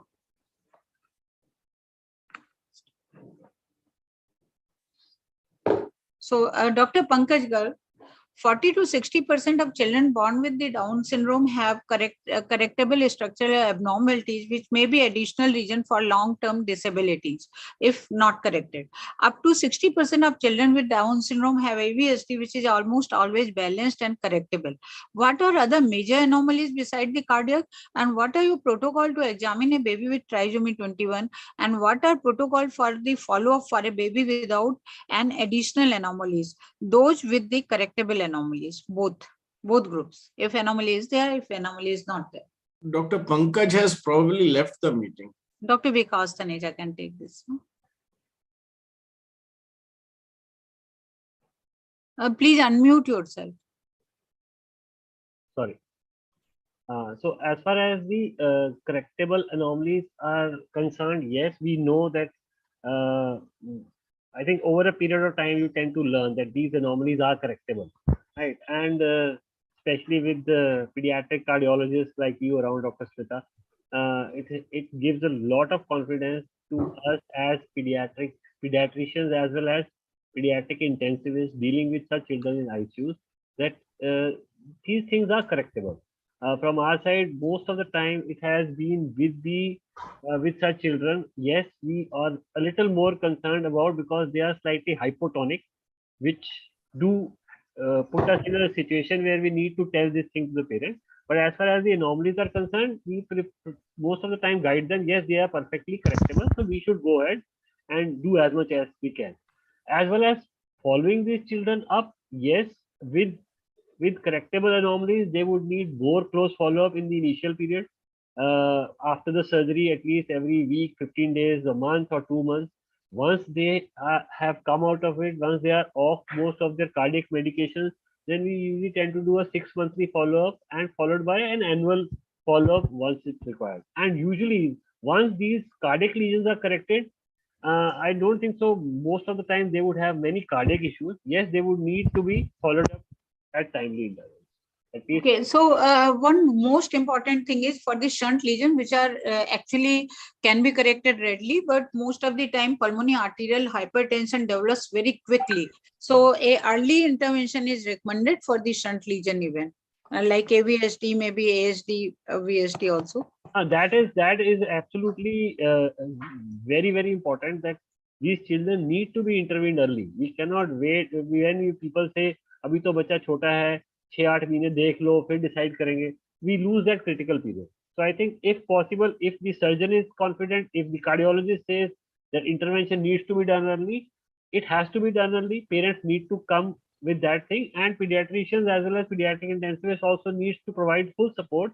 Yes, we can manage it. So, Dr. Taneja, a baby with life-threatening correctable heart disease must be intervened, that you have said, yes. What are the ophthalmologic issues and what are the common endocrinal issues? Endocrinal issues, yes. One is hypothyroidism, which we very commonly see, and they need to be monitored very closely. They need to be started on medications right from birth and need to be followed up with their thyroid levels. Down's babies are very prone to develop type 1 diabetes later in life, so they need to be at least monitored for that. As far as eye abnormalities are concerned, it's a big list of anomalies. I mean, right from their eye shape to cataracts to they have refractive errors. They have a lot of astigmatism. They have keratoconus that is very commonly seen with Down syndrome children. But yes, all these anomalies are correctable. So I think our basic focus should on be that point, that what all things are correctable should be done at their required time. So an ophthalmological review is required every 6 months to 1 year after the first 6 months of life. And whatever anomalies or problems are there related to the eye should be looked into. So parents of Down syndrome must know that this is the doctor's negativity which actually is in play if they say that patient should not be operated or patient should not be given the proper treatment. This is very much required. Just write it in your diary that whenever it is required, it should be done. Every baby has its own brighter future and the lot of happiness to give. So coming back to Dr. Vaidya, when you meet a parent with the multiple issues along with the trisomy 21, how would you manage to restore mental stability and strength for the parents? Would you like to use several stories of success for moral boosting with these parents? How would you optimize hope when you know that every child may not have same potential to have employability or win a medal in competition? This question comes from the fact that like if a doctor has 2 patients of the trisomy 21, so one is little better or bigger, so can these stories be shared with the other patient? Yes. So, Dr. Smita, I would like to answer all 3, combining all 3, and I would like to answer. So what my approach is.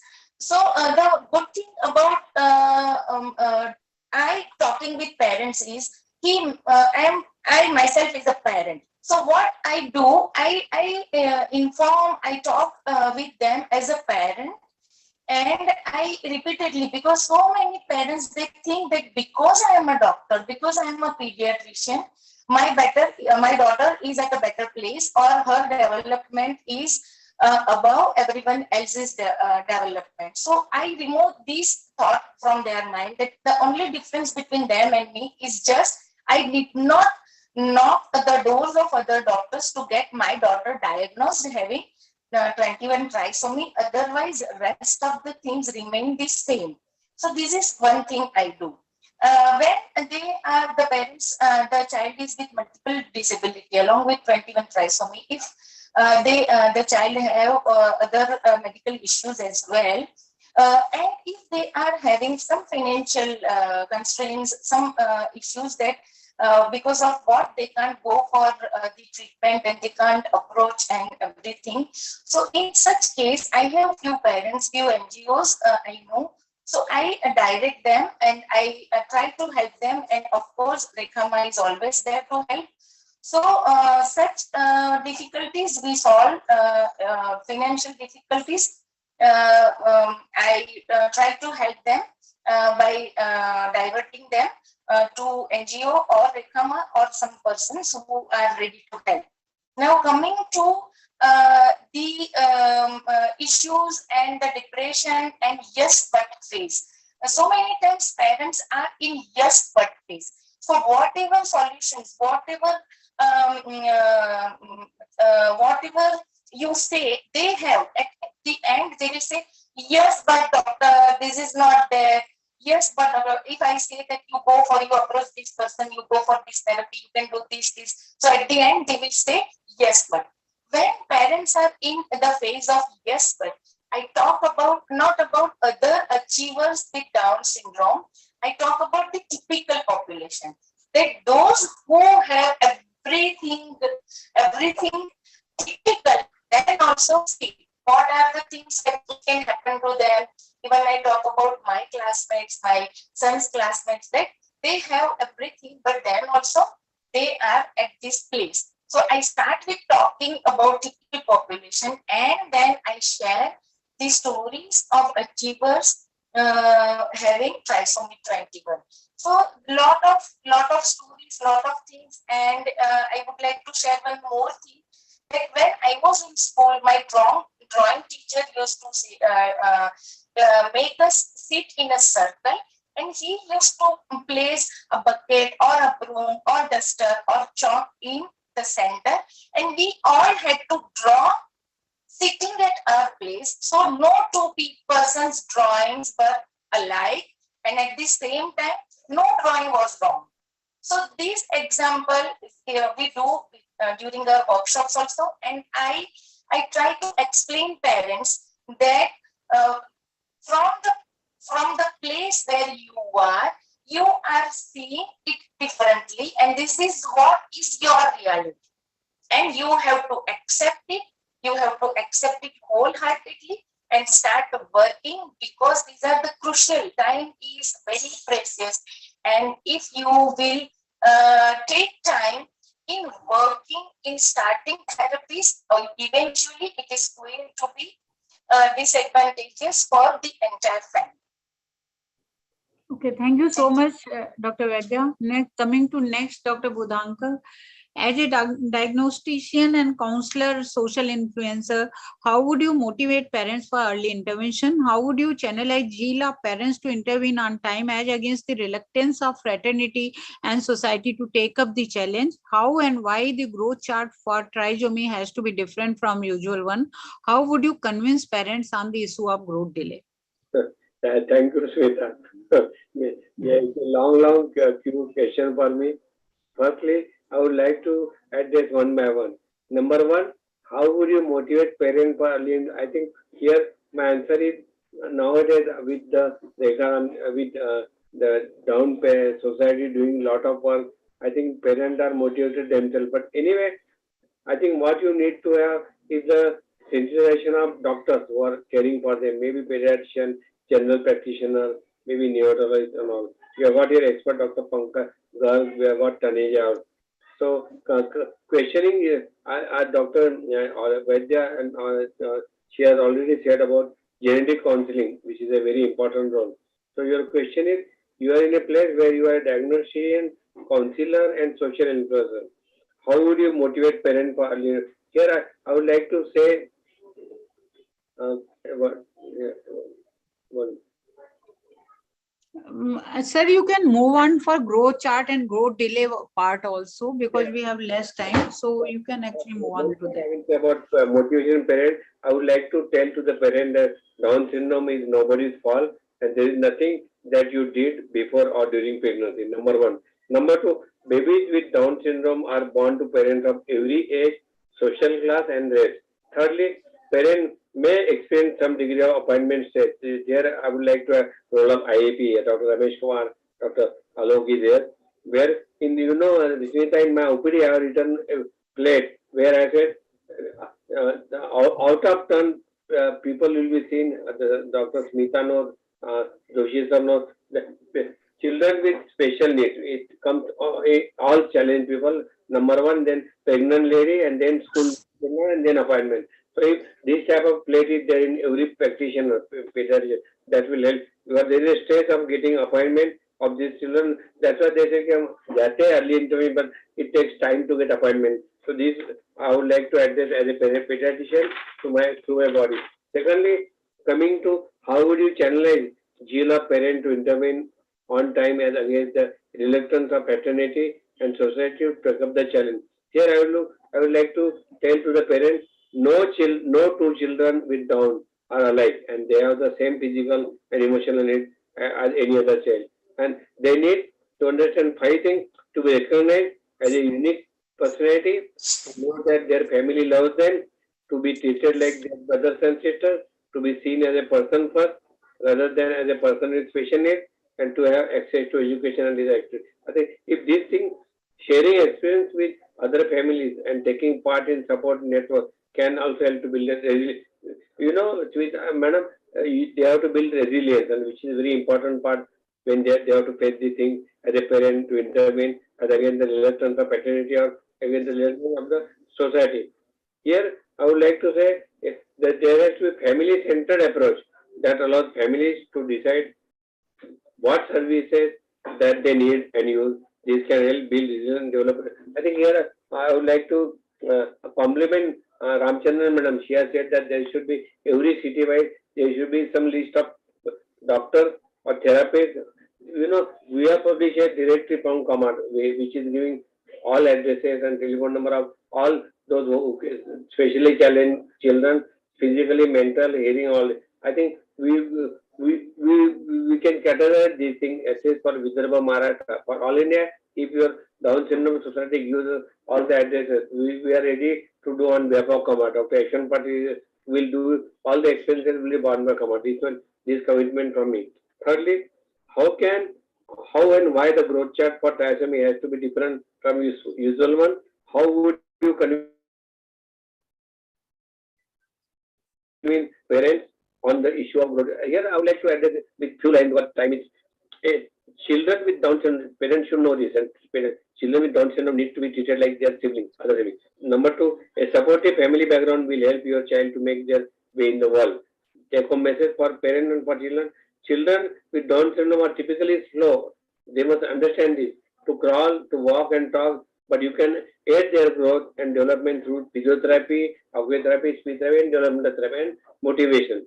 Lastly, managing kids with Down syndrome may take an extra toll on your emotional and physical well-being, but the time you spend on them will make them stronger and independent. Therefore, providing them the extra attention is always crucial.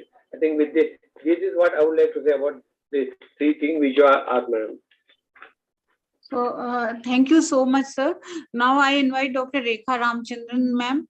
Rekha, ma'am, first year of life is most important, but parents is still too busy in process of acceptance of reality to go for execution of interventional advice. What is your experience about emotional choice of parents of babies with trisomy 21 in the first year? What we need to do, evolve a sensitive communication skills on the part of professional social support, which can lead to acceleration of acceptance and positive adjustment in the family. How to give skill training to educated mother as the resource person for their own children and for society in general in remote cities. Yeah, thank you. The first year of life is the most crucial. We are all aware of it because from the day the baby is born, there is hope and there is positivity. So all we have to do is that the parent has to be actually motivated into thinking that, yes, these are the issues. The first thing we look as is the medical issues. We don't go into anything called therapy initially, because for me to build up the process of mother-child bonding takes me at least minimum 3 months. So in those first initial 3 months, we are just trying to make the child and mother bond.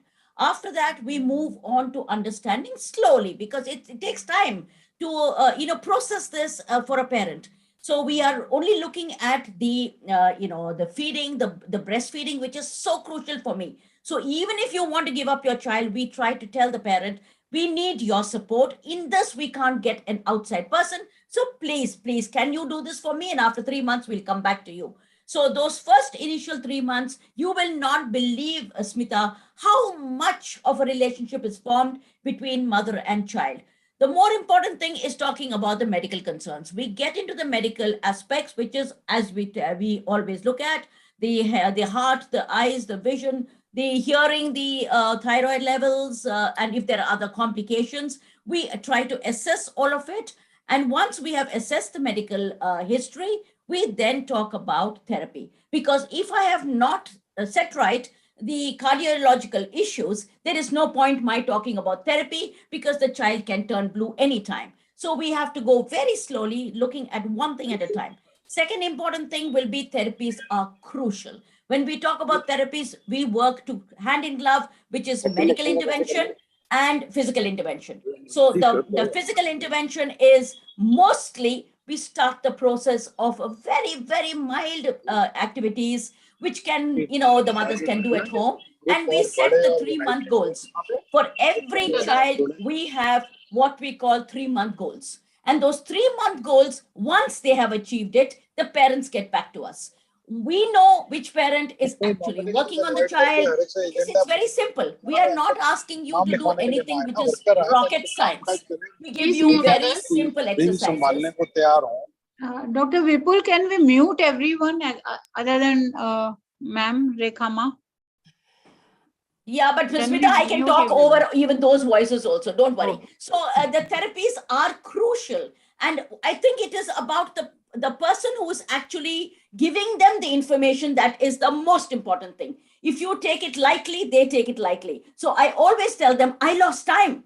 I lost time. I don't want you as a parent to lose time. So that works brilliantly. And we work hand in glove. And they call me up all the time to say, Ma, he's now walking. Just now I got a video which said, Ma, he's taken his first initial steps. So you have to understand that it is a movement that goes on through life. It's hand holding.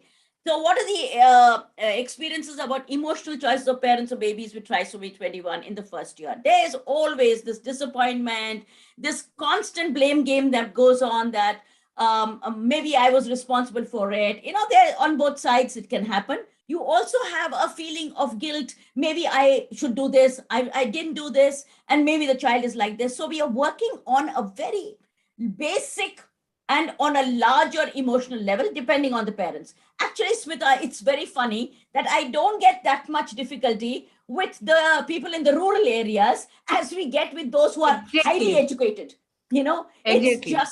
It's just amazing. Also, and we are very easily able to convince the parents that this child has a long life. He will be beautiful. We are there to support you. What do we need to do to sensitize communication skills on the part of the professionals? Yes, this is where you guys come in. The entire world must look at them as people. I always say that. Just don't stand there and say and point fingers. See, this is where it hurts the most, because you know you're trying to identify me. If I had a limp, you'll only look at the leg and never look at the rest of my body.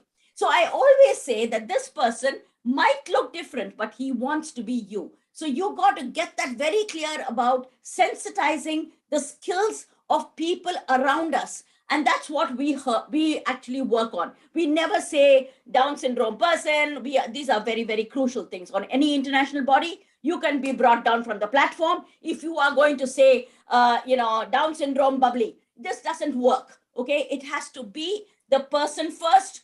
The person is the most important person, okay? And this is what we try to do in a large scale education programs, and especially because we have so many conferences to try to sensitize people around us. We go to melas, wherever we go, we try to work on them, and it is working.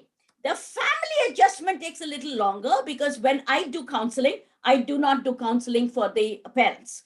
We have what we call extended family counseling. So we bring the entire family into the place where I'm sitting, and we have a large conversation where it is going to be that you got to support, let's all work together, and you can't see the amount of difference it makes to that particular person, especially the mother, when she finds everybody revolving around her and making her feel good about the whole thing. Yes, we have had a lot of cases where there are people who turn around and say, it's because of her that my child, and let me give you an example of what happened.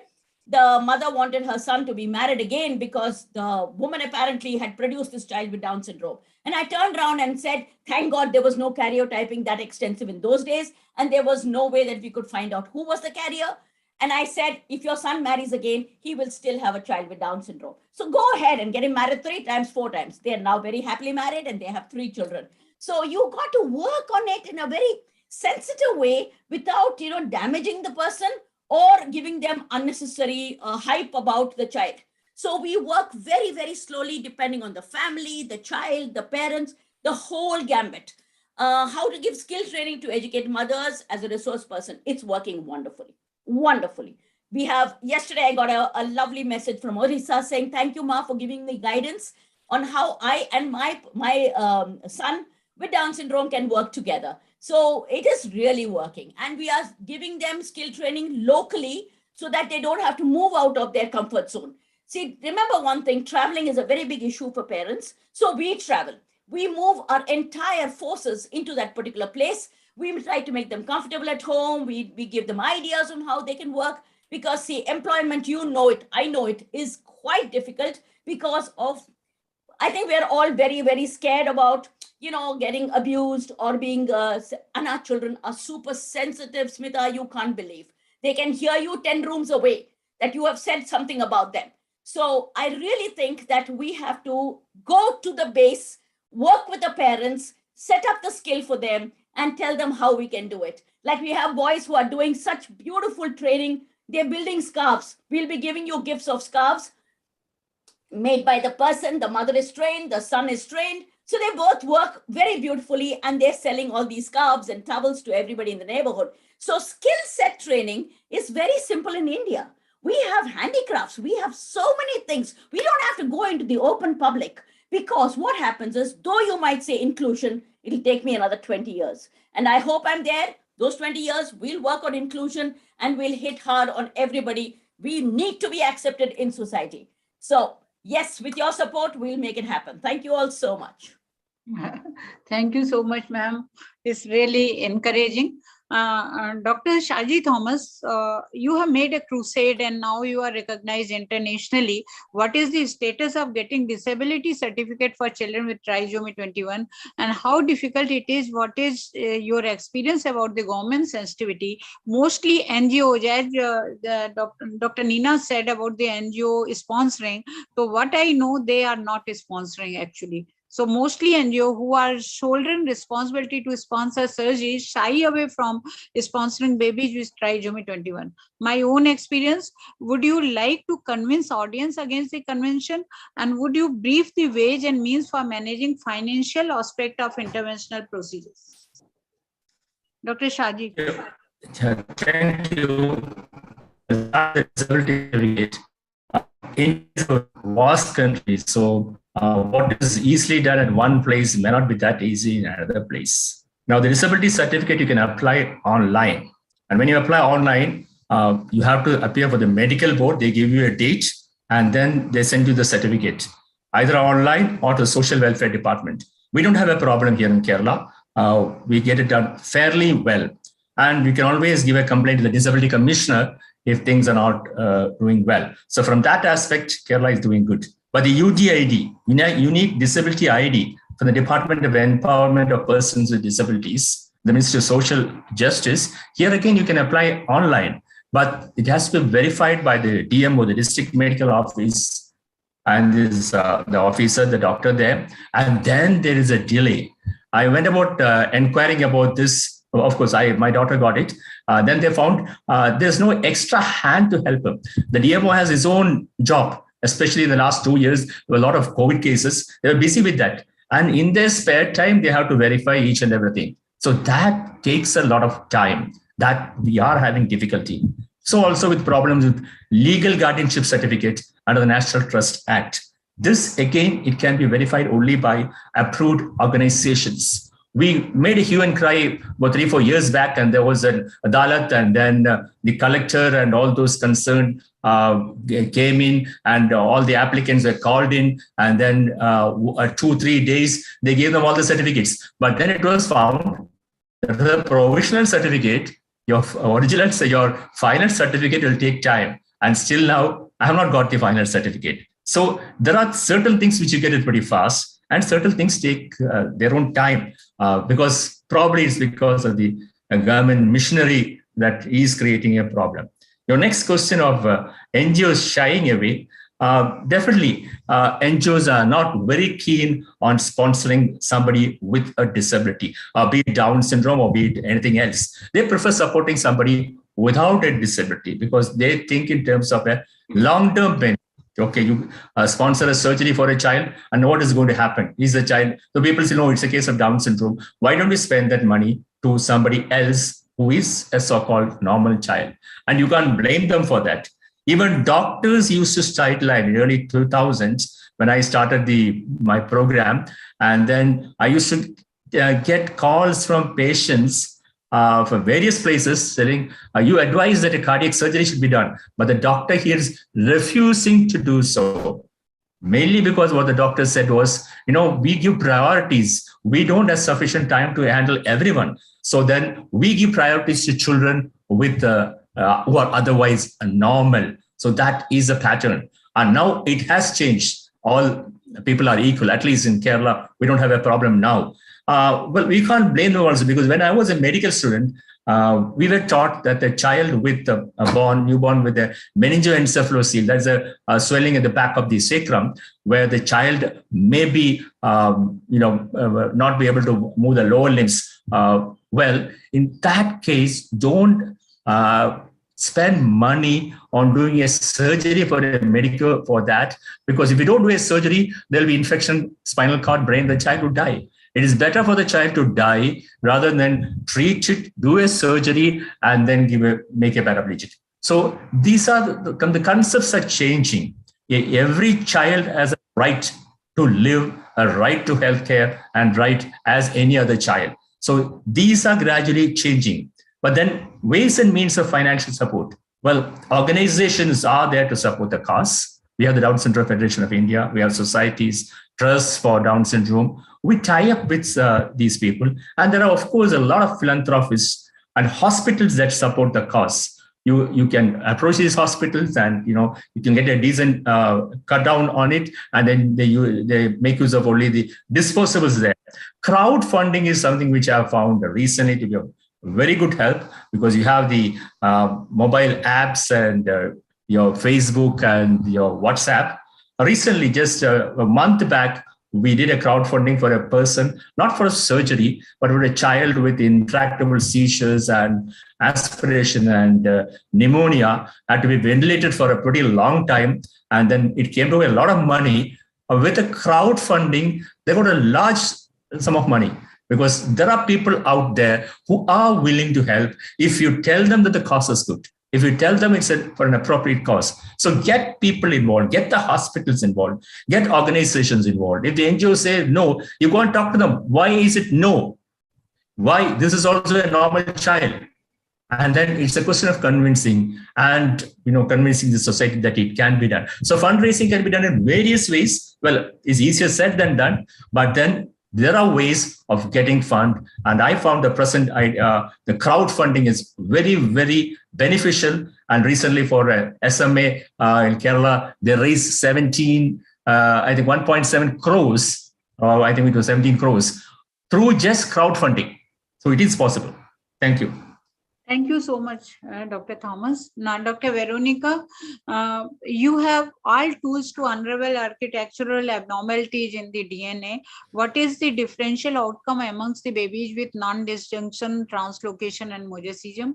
Can these three variants always manifest clinically? Would you attempt to classify trisomy 21 based on the chromosomal abnormalities during the counseling? Dr. Veronica? Yes, hi. Thank you for the question.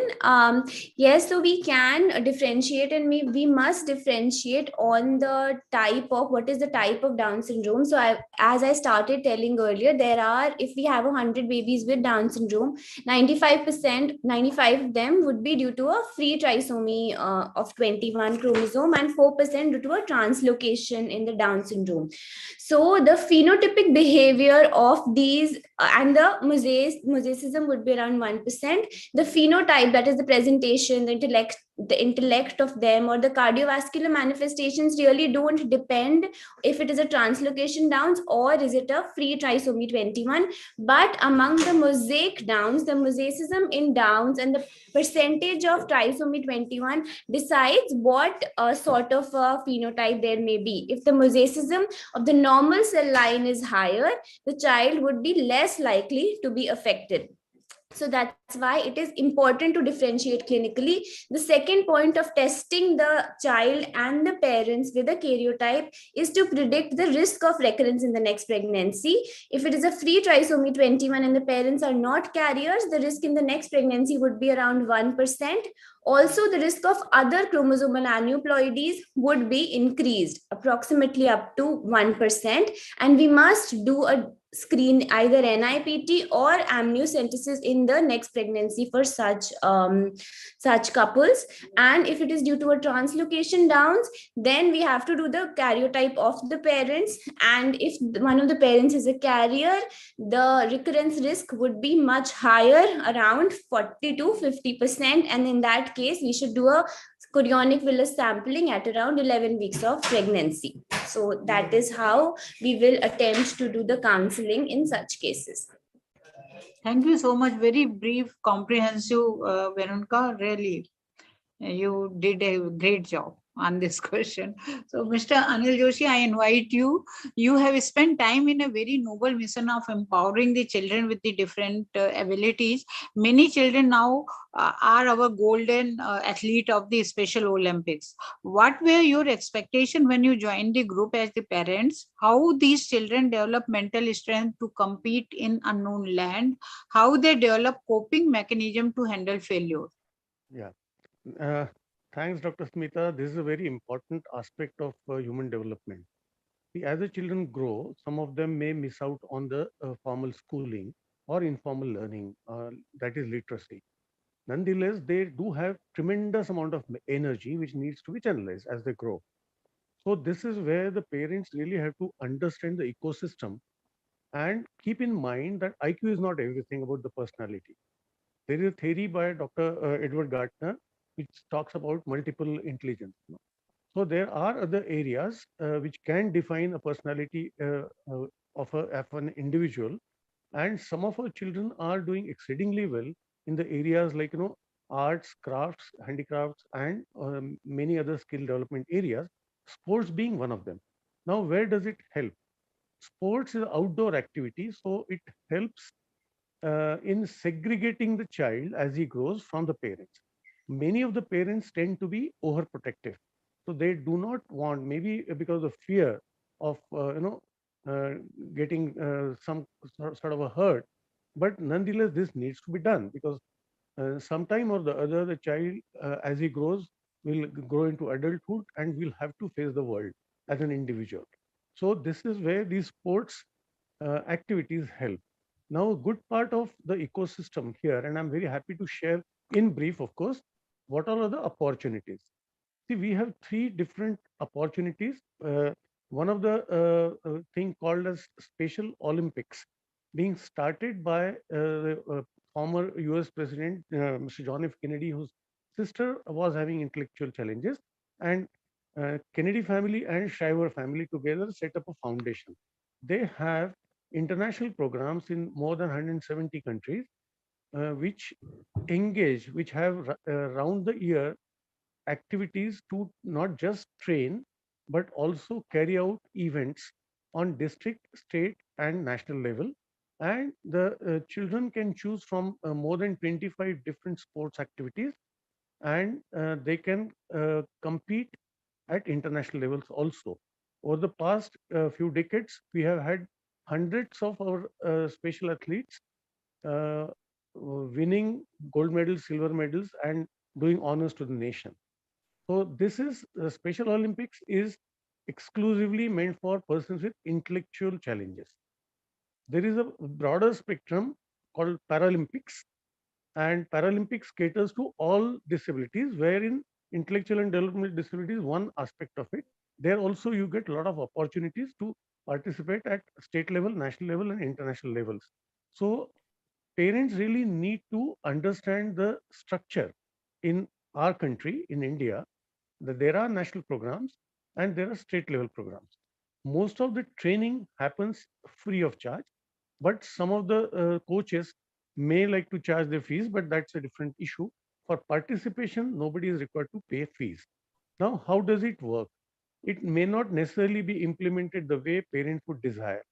That is where I encourage across the country in all the states, parents to understand this, the structure, and partner, offer help, maybe as volunteers, maybe as coaches, and make sure that all the children who are able to perform on the ground or in the gym, and we have had any number of examples of children with Down syndrome as well as other intellectual and developmental disabilities perform very well.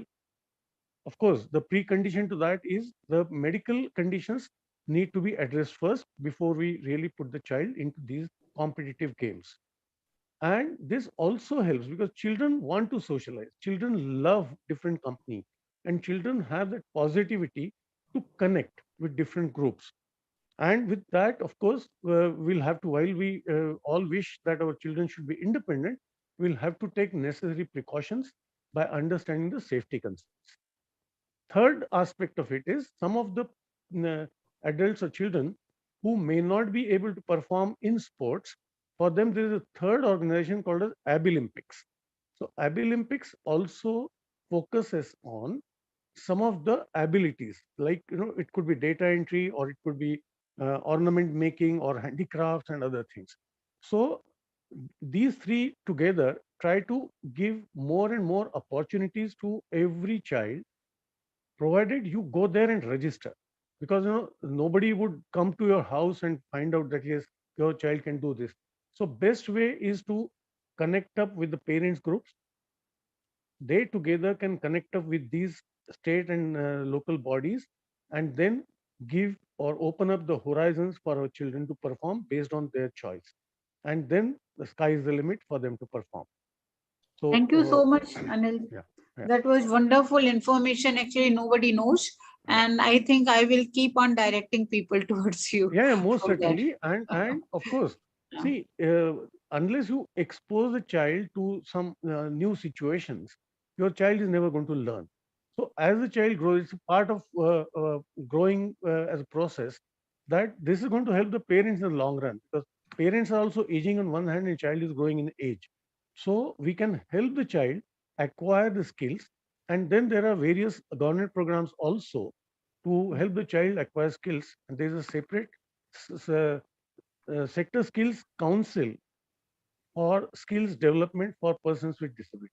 So I'll stop here unless you have a few more questions. So Samiksha, I invite Samiksha to take a few questions, and third round we will go very fast. Yeah.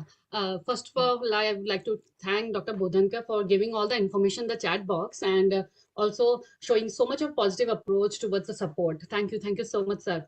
And first, I would like to ask, it's very important for us parents that we have a very brave and determined mother among us today, who has come up with a very unique way to solemnize the arrival of the baby with the trisomy 21. So I would request Shweta, my friend, to unmute and please share about this beautiful initiative you have put together. Yeah, in brief, Shweta, come on. Good evening, everyone. I feel very privileged to be part of this discussion. And like Rekhama said, it takes a village to raise a child. But if the child has special needs, it takes a village to support that child's parents. And over the past 10 years of my journey as a mother, I have been through a lot of struggle while raising my child born with Down syndrome. And it deeply hurts me to see the shameless attitude of many people. Hence, inclusion is extremely close to my heart, and I feel awareness and acceptance are the stepping stones to achieve it. I'm Shweta Runwal and founder of a social enterprise called Tickle Your Art. At Tickle Your Art, we are starting to emphasize inclusion through our products, and it includes a unique celebration kit to be given as a gift to parents to celebrate a newborn without the label of any diagnosis. It includes gifts for the babies and parents, along with a booklet with success stories of self-advocates, websites to follow, support group details, and parent volunteer list. This can be a gift from us when breaking or after breaking the news. Thank you so much. It is really wonderful journey, and Shweta, lot of appreciation for you for getting courage and coming to us in this forum. It is very encouraging for so many. Thank you. So even doctors, the encouragement for the doctors is very much necessary before you go for the parents. They should be positive, then only they can send a message which is positive. So coming to round 3. I want to interrupt. I want to welcome Dr. Yashwant Patil, International President of Commonwealth Association for Health and Disability. I welcome Dr. Yashwant Patil, sir, who is amongst us. Welcome, sir. Welcome, sir. And Richa, yes. So we can request Dr. Yashwant Patil to speak few words.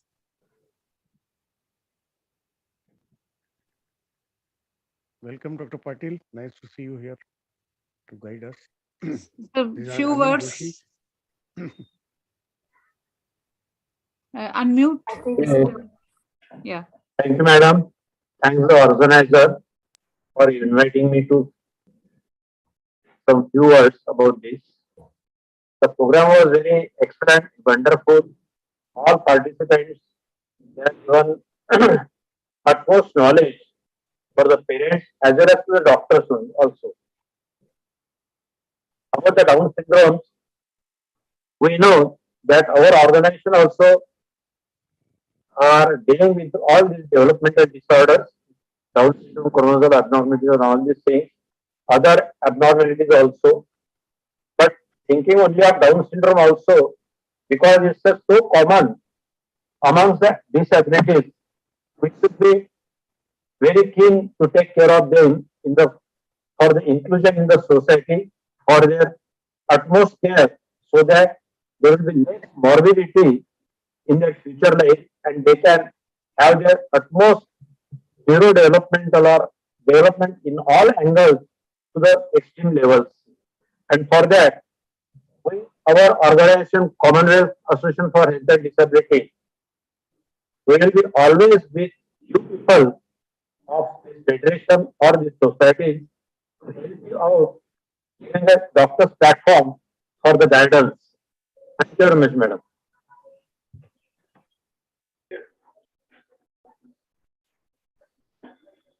Smita, madam.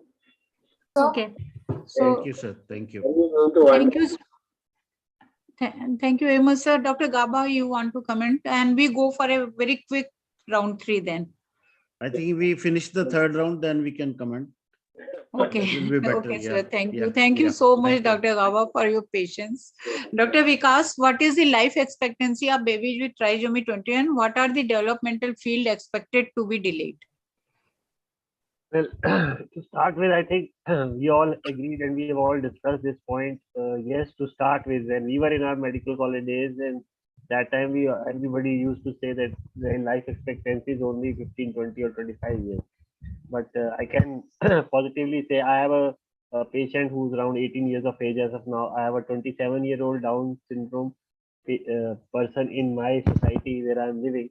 So their expectancy is going above, and literature says it's up to almost 60 years. Though definitely they tend to develop lots of problems later on in life, but expectancy is definitely much better. And with the support groups around, I think in our country it is bound to increase more. As far as the developmental delays are concerned, yes, they have lots. They have cognitive delays, or plus that also depending on, it's not that it's consistently across all Down syndrome. It can be mild, can be moderate, it can be severe. They have certain amount of learning disabilities. Some may have, not all. So I think what I have understood or gathered from this whole thing is that we need to be more positive about it, and with the support groups, which as a pediatrician, I think I would admit that we are not aware of all those things, and we may not be able to help much on that front. So a lot of help from psychologists, from the parental society. I think those things definitely help them a lot. Thank you so much, Dr. Vikas. Dr. Pankaj Garg is not there. I'm leaving this question. Dr. Vaidya, how one must deal with the puberty of these kids? Menstrual cycles, should one advise for long-standing hormonal preparations or hysterectomy? How to train boys for social behavior compatible with norms? What would be the counseling for marriage for the children? Can a match between two partners with the trisomy 21 is an option? Dr. Hello, Vaidya. Dr. Smita, and I was waiting to answer this. So first thing I would like to mention about the menstrual cycle. I would not advise, I would not go for hormonal replacement. Your connection, Tina ma'am, your voice is cracking. Your voice is cracking. If you can just try switching off video and just talk. Yeah, I switch off my video. Is it fine now? Yeah, is it okay? better. A little better, yeah. Okay. So yeah, so I would not advise for hysterectomy, and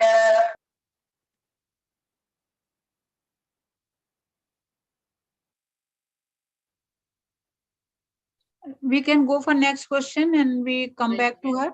When she joins, yeah, ma'am. Yeah. So please be on phone with her when she is comfortable, then because it is most important part of thing. Okay. Just a minute. I'm all. Mine is also not. My battery is getting down. Can you finish with something with me? Dr. Bodhankar here. Yeah. Just a minute. I've been chatting. Yeah. Any question for me? You want me to? Yes. Just a minute, sir.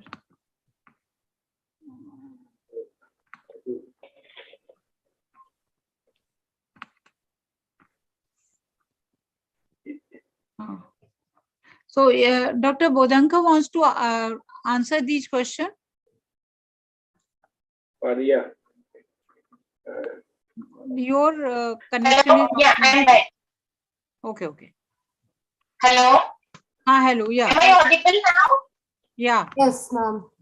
Yeah, this is Dr. Neena. Am I audible? Yes, Dr. Neena, you're audible. Hello, Dr. Smita. You are audible. You are audible. Okay, so shall I? Yeah. Okay.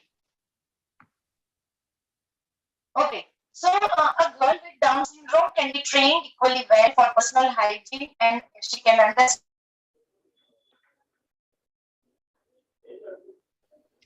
No, Neena ma'am, we again lost your voice. Yeah. I'm going for next question, and doctor, if you have phone number of Neena ma'am, please be in contact. Okay, so Dr. Bodhankar, what are the Down syndrome disintegrating disorders? Is there any successful treatment protocol, any preventive aspect? Can the children may develop aggressive behavior and have a criminal mindset? Yes, thank you for that question. In short, I will answer. DSDD, known as Down syndrome disintegrating disorder. It has been labeled as a developmental regression abstract in children with Down syndrome.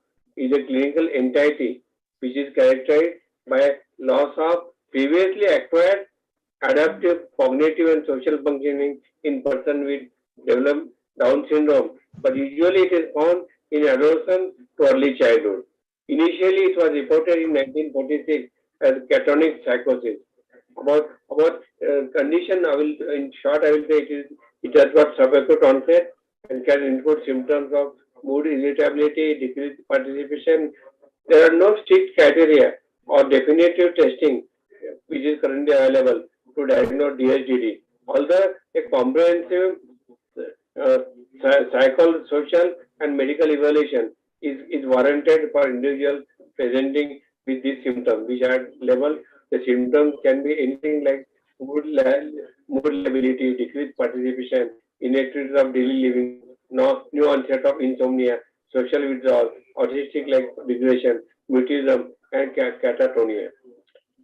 Now, coming to etiology of DSDD is unknown, but in several hypotheses for regression in this population, psychological stress, primary psychiatric disease, and autoimmunity are proposed to potentially causes of DSDD from the recent research. Thirdly, coming to last, about therapy, you were asking me. There are two types of therapy. One is psychiatric therapy and second is immunotherapy.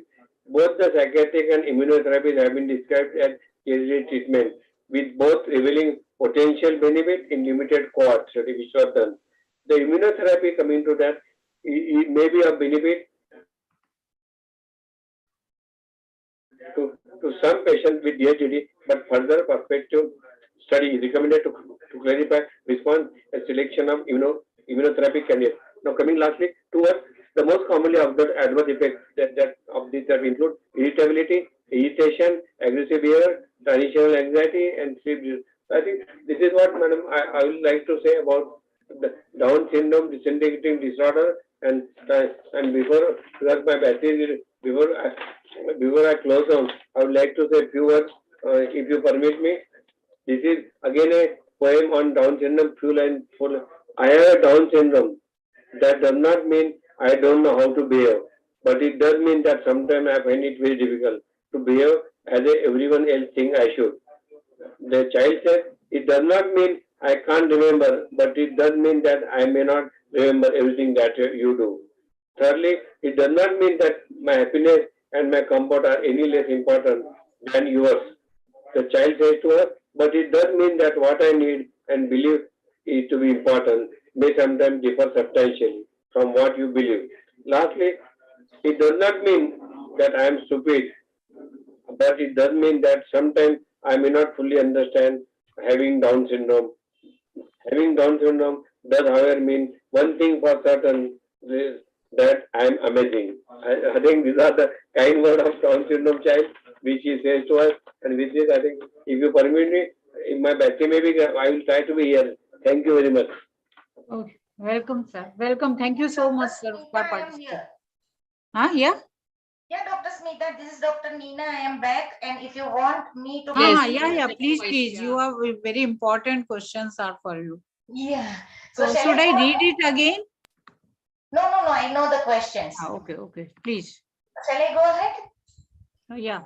So hysterectomy and hormonal therapies I don't advise, because a girl with Down syndrome can be trained equally well for personal hygiene and understand the menstrual cycle. That is one thing.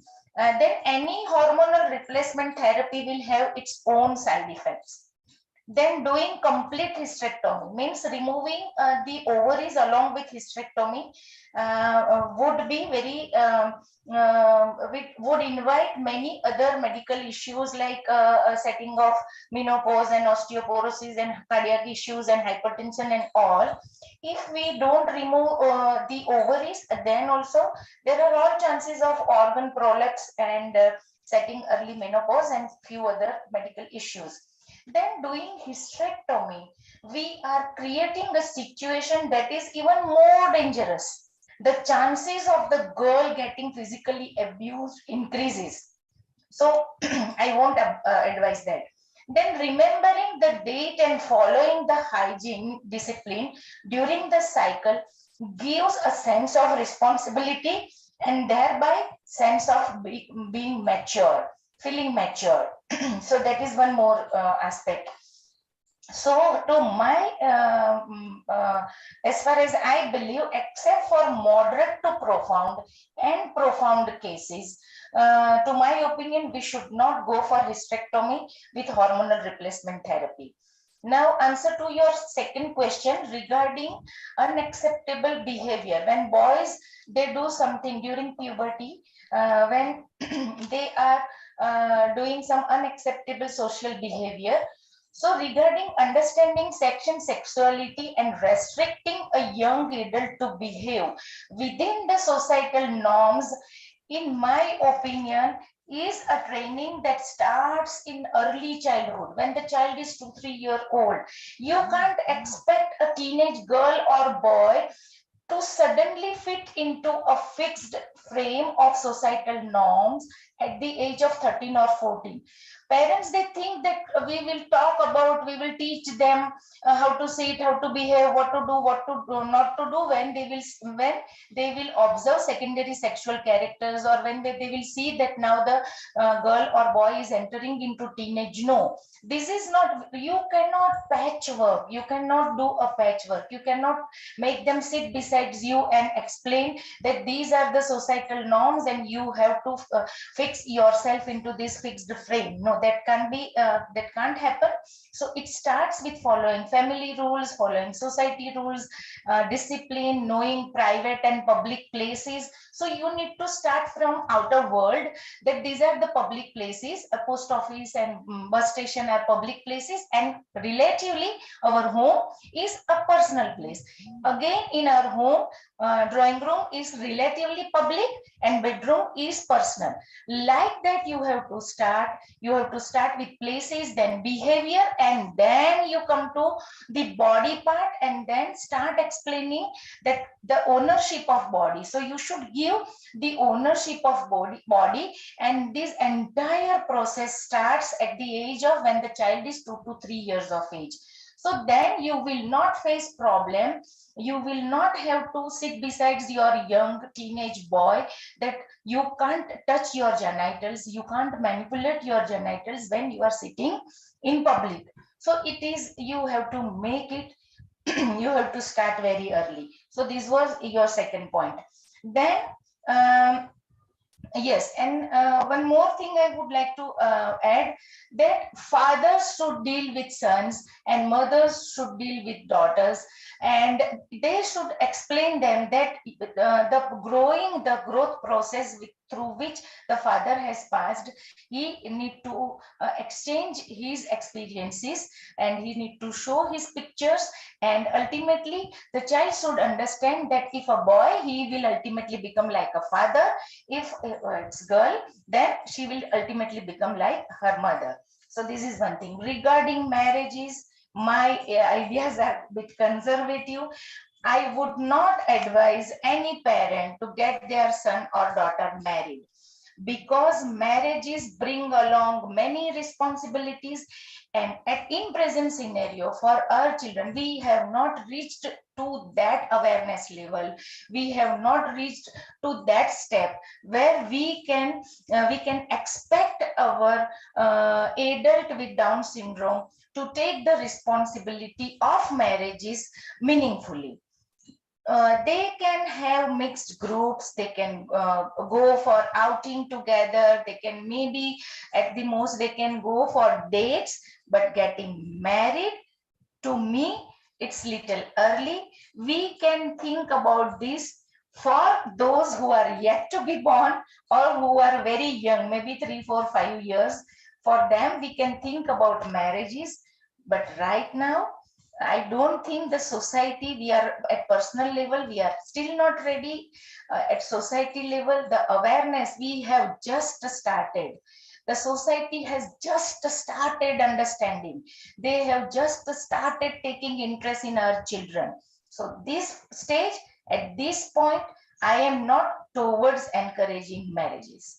Thank you so much, Dr. Nina. It was really a great answer. I think this is one part which we must know, because now children are surviving, they are growing, and we must know where is the limit. And that is very well said, that if your early intervention in the form of social training probably will work very well with the adolescent group. Thank you so much. Dr. Shaji Thomas, welcome, and thank you so much for staying for such a long time. Kindly let us know, as you know, that these kids may have certain DS-specific behavior, phenotype, characteristic syndrome leading to a challenging behavior. What are the challenging behavior phenotypes, and how can parents learn the coping mechanism? Thank you. Thank you. Phenotype basically means a set of observable traits or characteristics resulting from the genes and environment. So they can be either physical appearance, which as we all know in the Down syndrome, as well as behavior pattern. Now, behavior pattern, we all consider them as quiet people, music-loving children, but they can have a lot of problems also, challenges also. One of the basic challenges is, they can understand things better than what they can express themselves. You tell them something, or they see something, they're able to grasp it, but they're not able to express it properly. This difficulty in expression can create a problem, both for the child. The child gets frustrated trying to tell you what the child has in his or her mind. And we also will find it difficult. This is one of the challenging behaviors which I have seen. And here again, a strength in visual learning is very much. Or visual communication is very good. They see a picture, a flashcard, and you're writing an elephant in that. So next time they immediately say elephant. They have not read ELEPHANT. The picture of the alphabets of elephant, that registers in their mind. So the visual communication is very good. And because that they may go into a sign language also, which normally we wouldn't recommend, but I think that can be done till their speech becomes clear. They are very empathetic and very interactive and socially engaged with the caregivers. That's actually a plus point, but the negative point of that, the challenge is, you find somebody out there in the mall or in the public place, and then he or she may go and hug the person in public, and you may not, it may be of the opposite sex, you may not know that person very well, the person just says, hi, how are you? And they may go and hug it. So that may be embarrassing, and that may send a wrong signal also. But what I found is that they have a comfort in the routine. You have them in your fixed pattern, like what you have in the computer, a program. It goes very well with the program. But here again, with the routine, there's a problem. Suppose you want to change the routine. Suppose they go A, B, C, D, E. That's a pattern they go. And then you want to make it A, B, D, E, and bring C to later. It's very difficult. So that again, it's like a computer program. Their mind is fixed. They do it extremely well. But then changing the program would be difficult. And that is something which parents may get, don't do this, you do that first. They just refuse. And then that is a challenging behavior. Some of them appear stubborn. One of my parents told me, my child becomes a statue when I tell him to do something which he does not like. So it's freezing. The child just stands there not doing anything. Now, this is very common. And then, or else, if the other extreme would be, the child would immediately change the subject. They are socially very good. So you ask them to do something, and then they would immediately say, okay, tomorrow, what are we going to have for dinner? And then try and change the subject. This has to be understood properly, especially the freeze when you give them multiple instructions. You tell them, you go to that place, take the book and bring it over here, and then come back to me. They're just like a computer hanging, their mind gets frozen and they don't know what to do and they just stand there. You split up your instructions, go to that room and take the book, they will do it.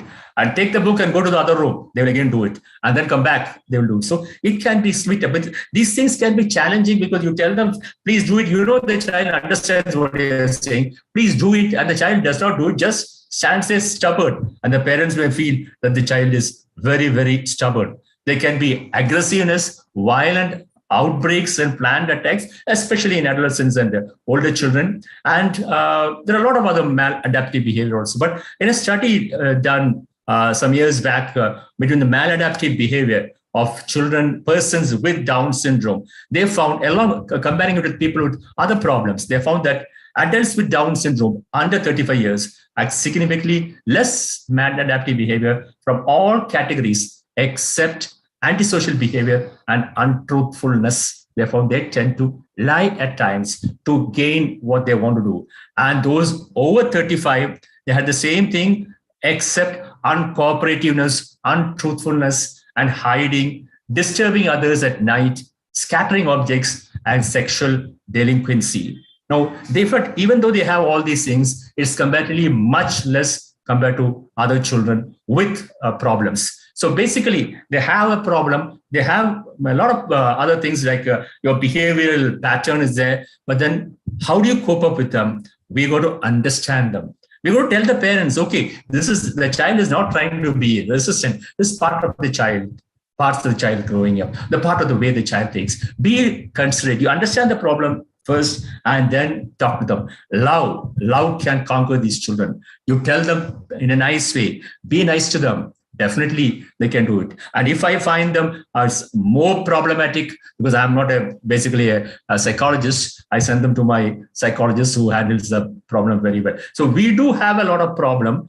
but then they can be handled properly, provided we understand the problem. So it's our duty as doctors to tell the parents that these are issues which are not very uncommon, but these are issues that you can see in normal children also. So we got to handle them from that point of view. And one important thing which parents always say is the sound that they make, and especially in the younger age, they keep on making a sound. And then as the child grows up, it decreases. This again is a challenging behavior if the parents don't understand what the problem is. So I think that is very briefly, because we are running out of time, about what the challenging behaviors are. Thank you. Thank you so much, Dr. Shaji. It's really enlightening. And next, I'm going very fast. And Veronica, Dr. Veronica, you have all the tools to teach. This is the. Please comment on the fertility of children with trisomy 21. Can behavioral phenotype characteristic of a child be predicted? What is your say on antenatal diagnosis, option of termination of pregnancy in these situations? Few of the questions you actually answered already, but at least two are unanswered as of now. Dr. Veronica? Is she there? I can see her, but I don't know if she is not unmuted herself. Dr. Veronica, unmute yourself, please. So we can go to Mr. Joshi. There. Service एकदम टकाटक मिलेगी ma'am, complaint नहीं होगी आपको. Mr. I invite Mr. Anil Joshi. Please share your experience. What are the challenges of adolescent behavior in these kids? What are your views on the? It is a non-doctor view actually. What are your views on the schooling of the children? What are your expectations from medical fraternity in this regard? Yeah, thank you so much. And this is the closing slide. If Veronica is not there. Yes, ma'am, I'm here. Oh, so then you can take your question. I'm Should sorry. I go ahead or Dr. Veronica takes the question? Yeah, Mr. Joshi, please. I think Veronica wants to answer first. We'll request. Should I read again for Veronica? No, I'll just read. Just 1 second. Just give me one. Okay.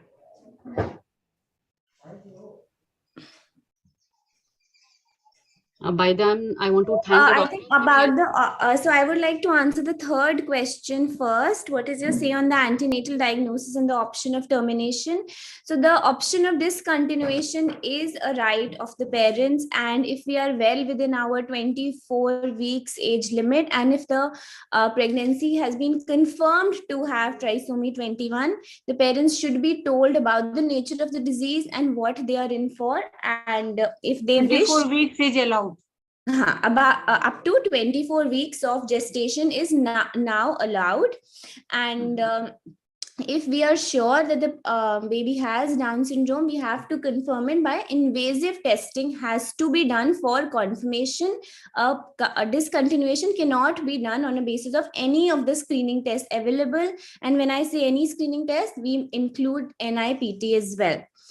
The other question is, can the behavioral phenotype characteristic of the child be predicted? So as we've been repeating again and again, the behavioral phenotype is very different and is very individualistic. It is a little milder in the mosaic Down syndrome, and for the others, early stimulation and therapy played the maximum role in the behavioral phenotype of these children. About the fertility of Down syndrome, it is not that they are completely infertile. There have been few case reports, and I have also seen one adult with Down syndrome who had certain sperms which were present, and they did go for IVF pregnancy with pre-implantation genetic testing with aneuploidy screening, and they do now have a baby. So fertility is a possibility, but just a very rare, remote one. Thank you.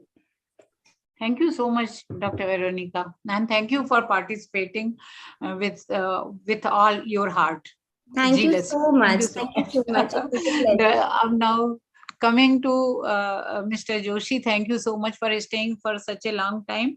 Please share your experience. What are the challenges of adolescent behavior in these kids? What are your views on the schooling of these children?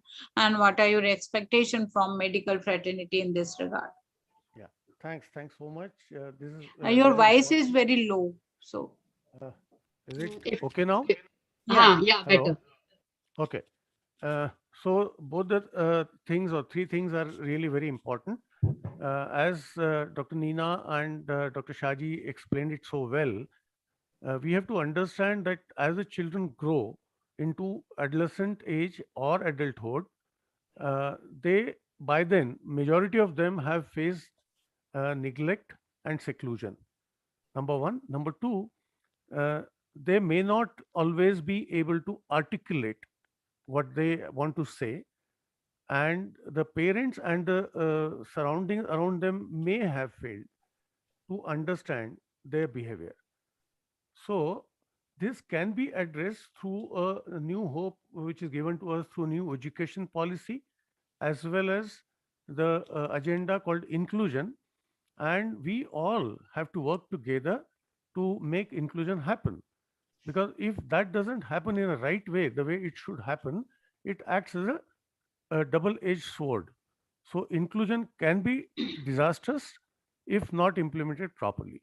So at the school level, if inclusion programs are implemented properly, and that's where we as parents and professionals need to handle with the school managements, teachers, and there's a whole lot of task in front of us to sensitize the teachers and the management of the schools, and then the outcomes are really good, because then the children know that they are not just being accepted by their peers, but they are also being respected. As was highlighted by Dr. Surekha,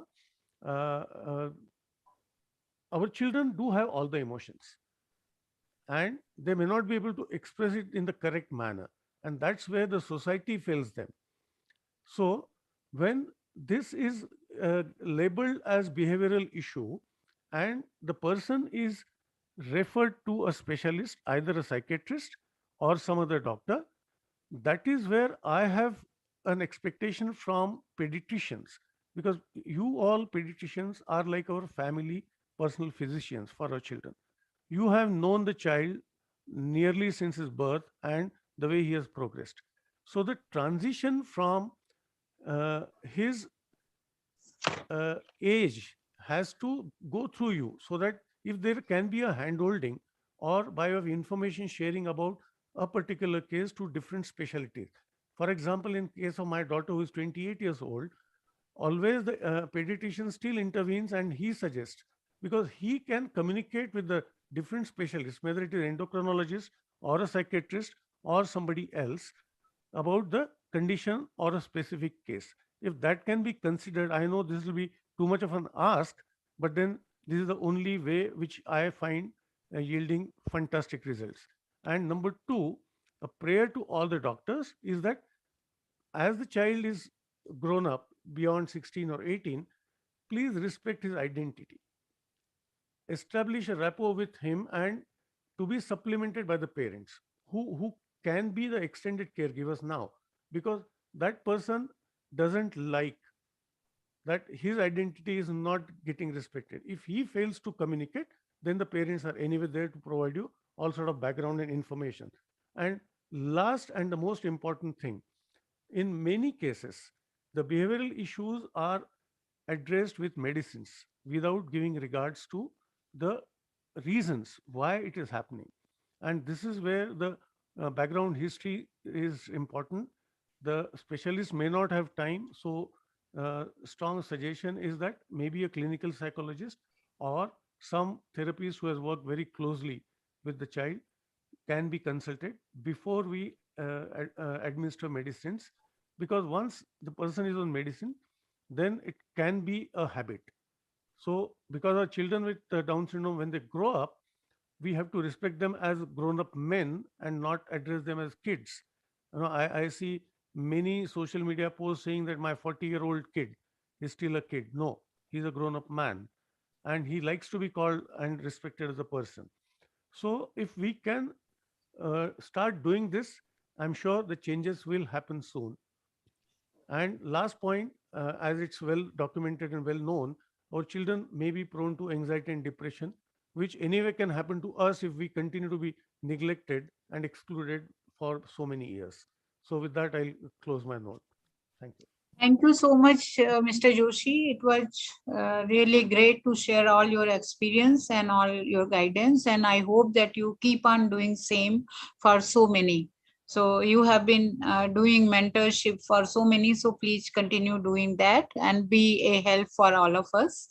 And it's a really wonderful session. I think every panelist was extremely well. And Samiksha, you can take few questions. I invite Dr. Gaba and Dr. Richa to take over from me. I am really thankful for that you have given me this opportunity and responsibility. And it is my pleasure to work for IAP Delhi West. Thank you so much for involving me in this activity. Thank you, thank Dr. you, Smita. Rashmi. I request Dr. Alok Bhandari to comment.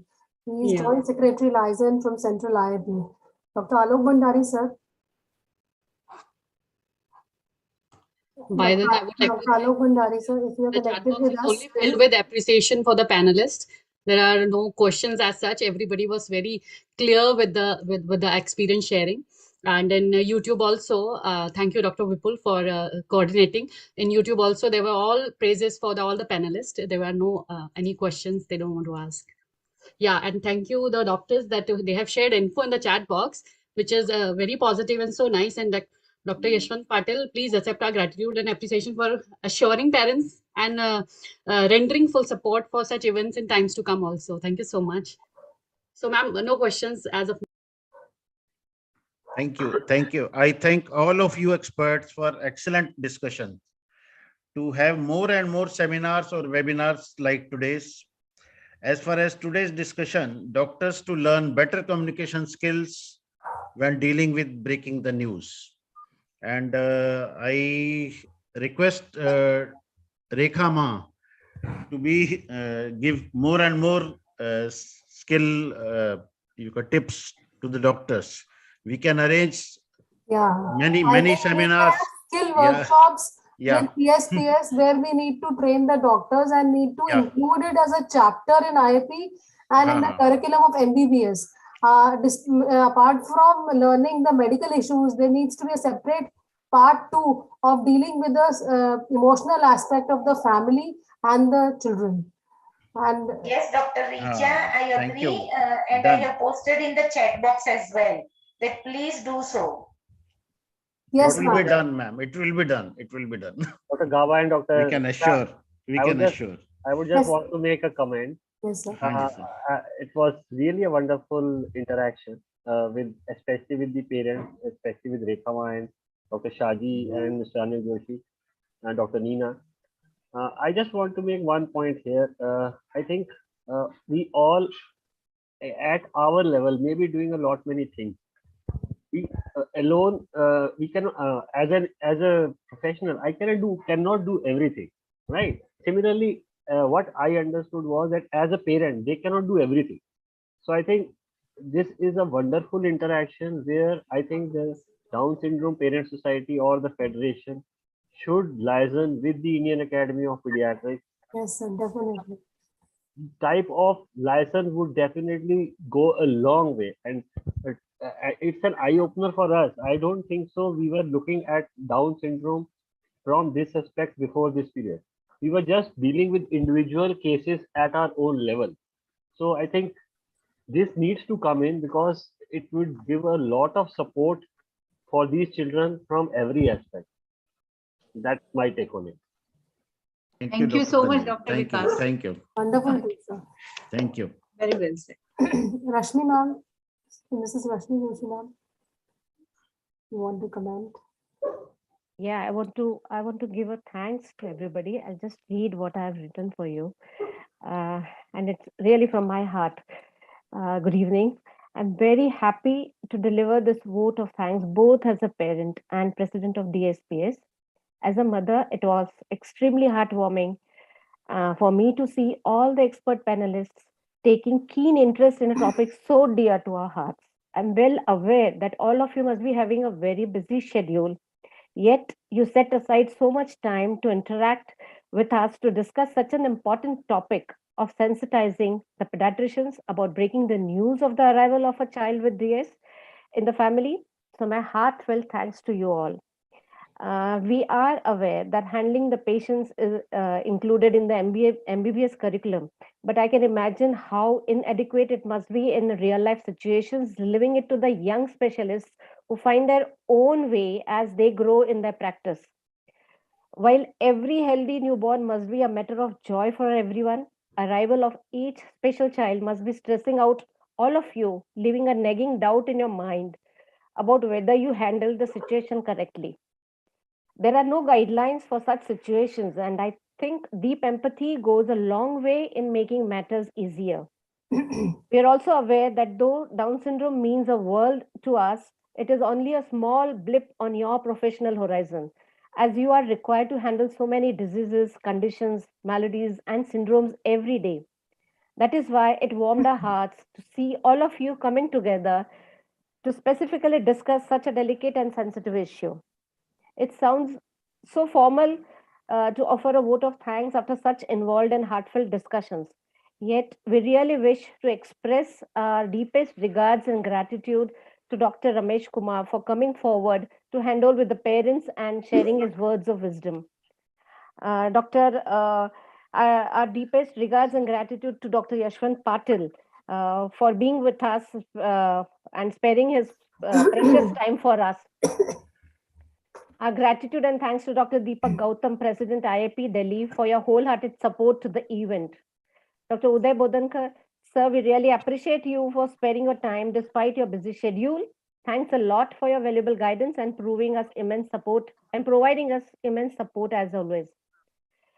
We convey our deepest appreciation and heartfelt thanks to Dr. Veronica Arora, Dr. Pankaj Garg, and Dr. Shaji Thomas for sparing their precious time, experience, and enriching each of us with great insights. We would also like to thank you, Dr. Surekha Ramachandran, our own Rekhamma, for being a beacon of hope and strength. A special thanks to Dr. Neena Vaidya for always giving consent first and inquiring about the agenda later. Mr. Anil Joshi, thanks a lot for always being with us and for your invaluable support to all our initiatives. Sorry, I'm being emotional, but a wide round of applause and a sincere thanks to Dr. Vikas Taneja, Dr. Smita Mishra and Dr. Richa Parashar for taking so much efforts to understand where exactly the shoe pinches and going all out to bring in a positive change in the mindset. We are also so fortunate to get the unconditional support from the best of the team of doctors who themselves are eager to understand parents' perspective. A heartfelt thanks to all the office bearers of IAP West Delhi, IAP Delhi, Central IAP, and Manipal Hospital for sparing your valuable time and joining in this discussion.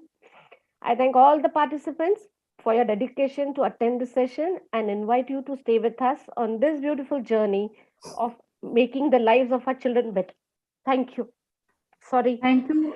Thank you so much, Rashmi. And actually, your wife's reaches to our heart, and we will do whatever we can do.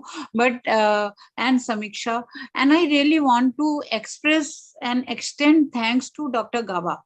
He is such a dynamic person and truthful to his whatever he decides, he does without saying a word. So thank you so much, Dr. Gaba. And Richa is really very worthy association between you two in the Delhi IAP. Dr. Bhandari is there. Yeah, So Dr. Dr. Bhandari, please, we would want we to. were waiting for your. Hey, madam, it has been an excellent initiative and आपका जो भावनाएं हैं और जिस तरह दिल से आप जुड़ते हैं प्रोग्राम से सही मायने में पीडियाट्रिक कार्डियोलॉजिस्ट हैं कि बच्चों जैसा दिल और दिल से जुड़ के जो काम करते हैं जो काम अच्छे से निपटाते हैं उसके लिए हम वी आर ऑल्सो फॉर्चुनेट कि आप माइग्रेट करके अब IAP वेस्ट दिल्ली में आ गए हैं we are really proud of you also and I am very happy कि our present team is taking full utilization of your talent and we look forward to great actions and great activities by your good self. And I would remind you to see you in the evening at invite is coming from that Delhi IAP installation on Deepak's birthday. Okay, see you all there. Sir, I would just like to remind that we are holding a physical camp for Down syndrome children. Along with in association with the Manipal Hospital. IAP West Delhi is holding it in association with Manipal Hospital on 13th March from 9 to 3 p.m. And we are fortunate enough that we have the faculty from Manipal Hospital and IAP West Delhi who would be examining these children, and we wish to continue this association between the Down Syndrome Parent Society and IAP West Delhi for long. And I would like Dr. Lalit Mehendiratta, past President IAP Delhi, to please say a few words. Dr. Lalit, sir. Thank you, Richa, and thank you, IAP West, for organizing a wonderful program. We have been doing this activity for last several years, and today I find the important points of discussion which have all been highlighted very well. I like to compliment the faculty and the part of Down Syndrome Society group, which has managed along with the experts today. Last year, we did an initiative. We formed a WhatsApp group from IAP Delhi side from all the Down syndrome children.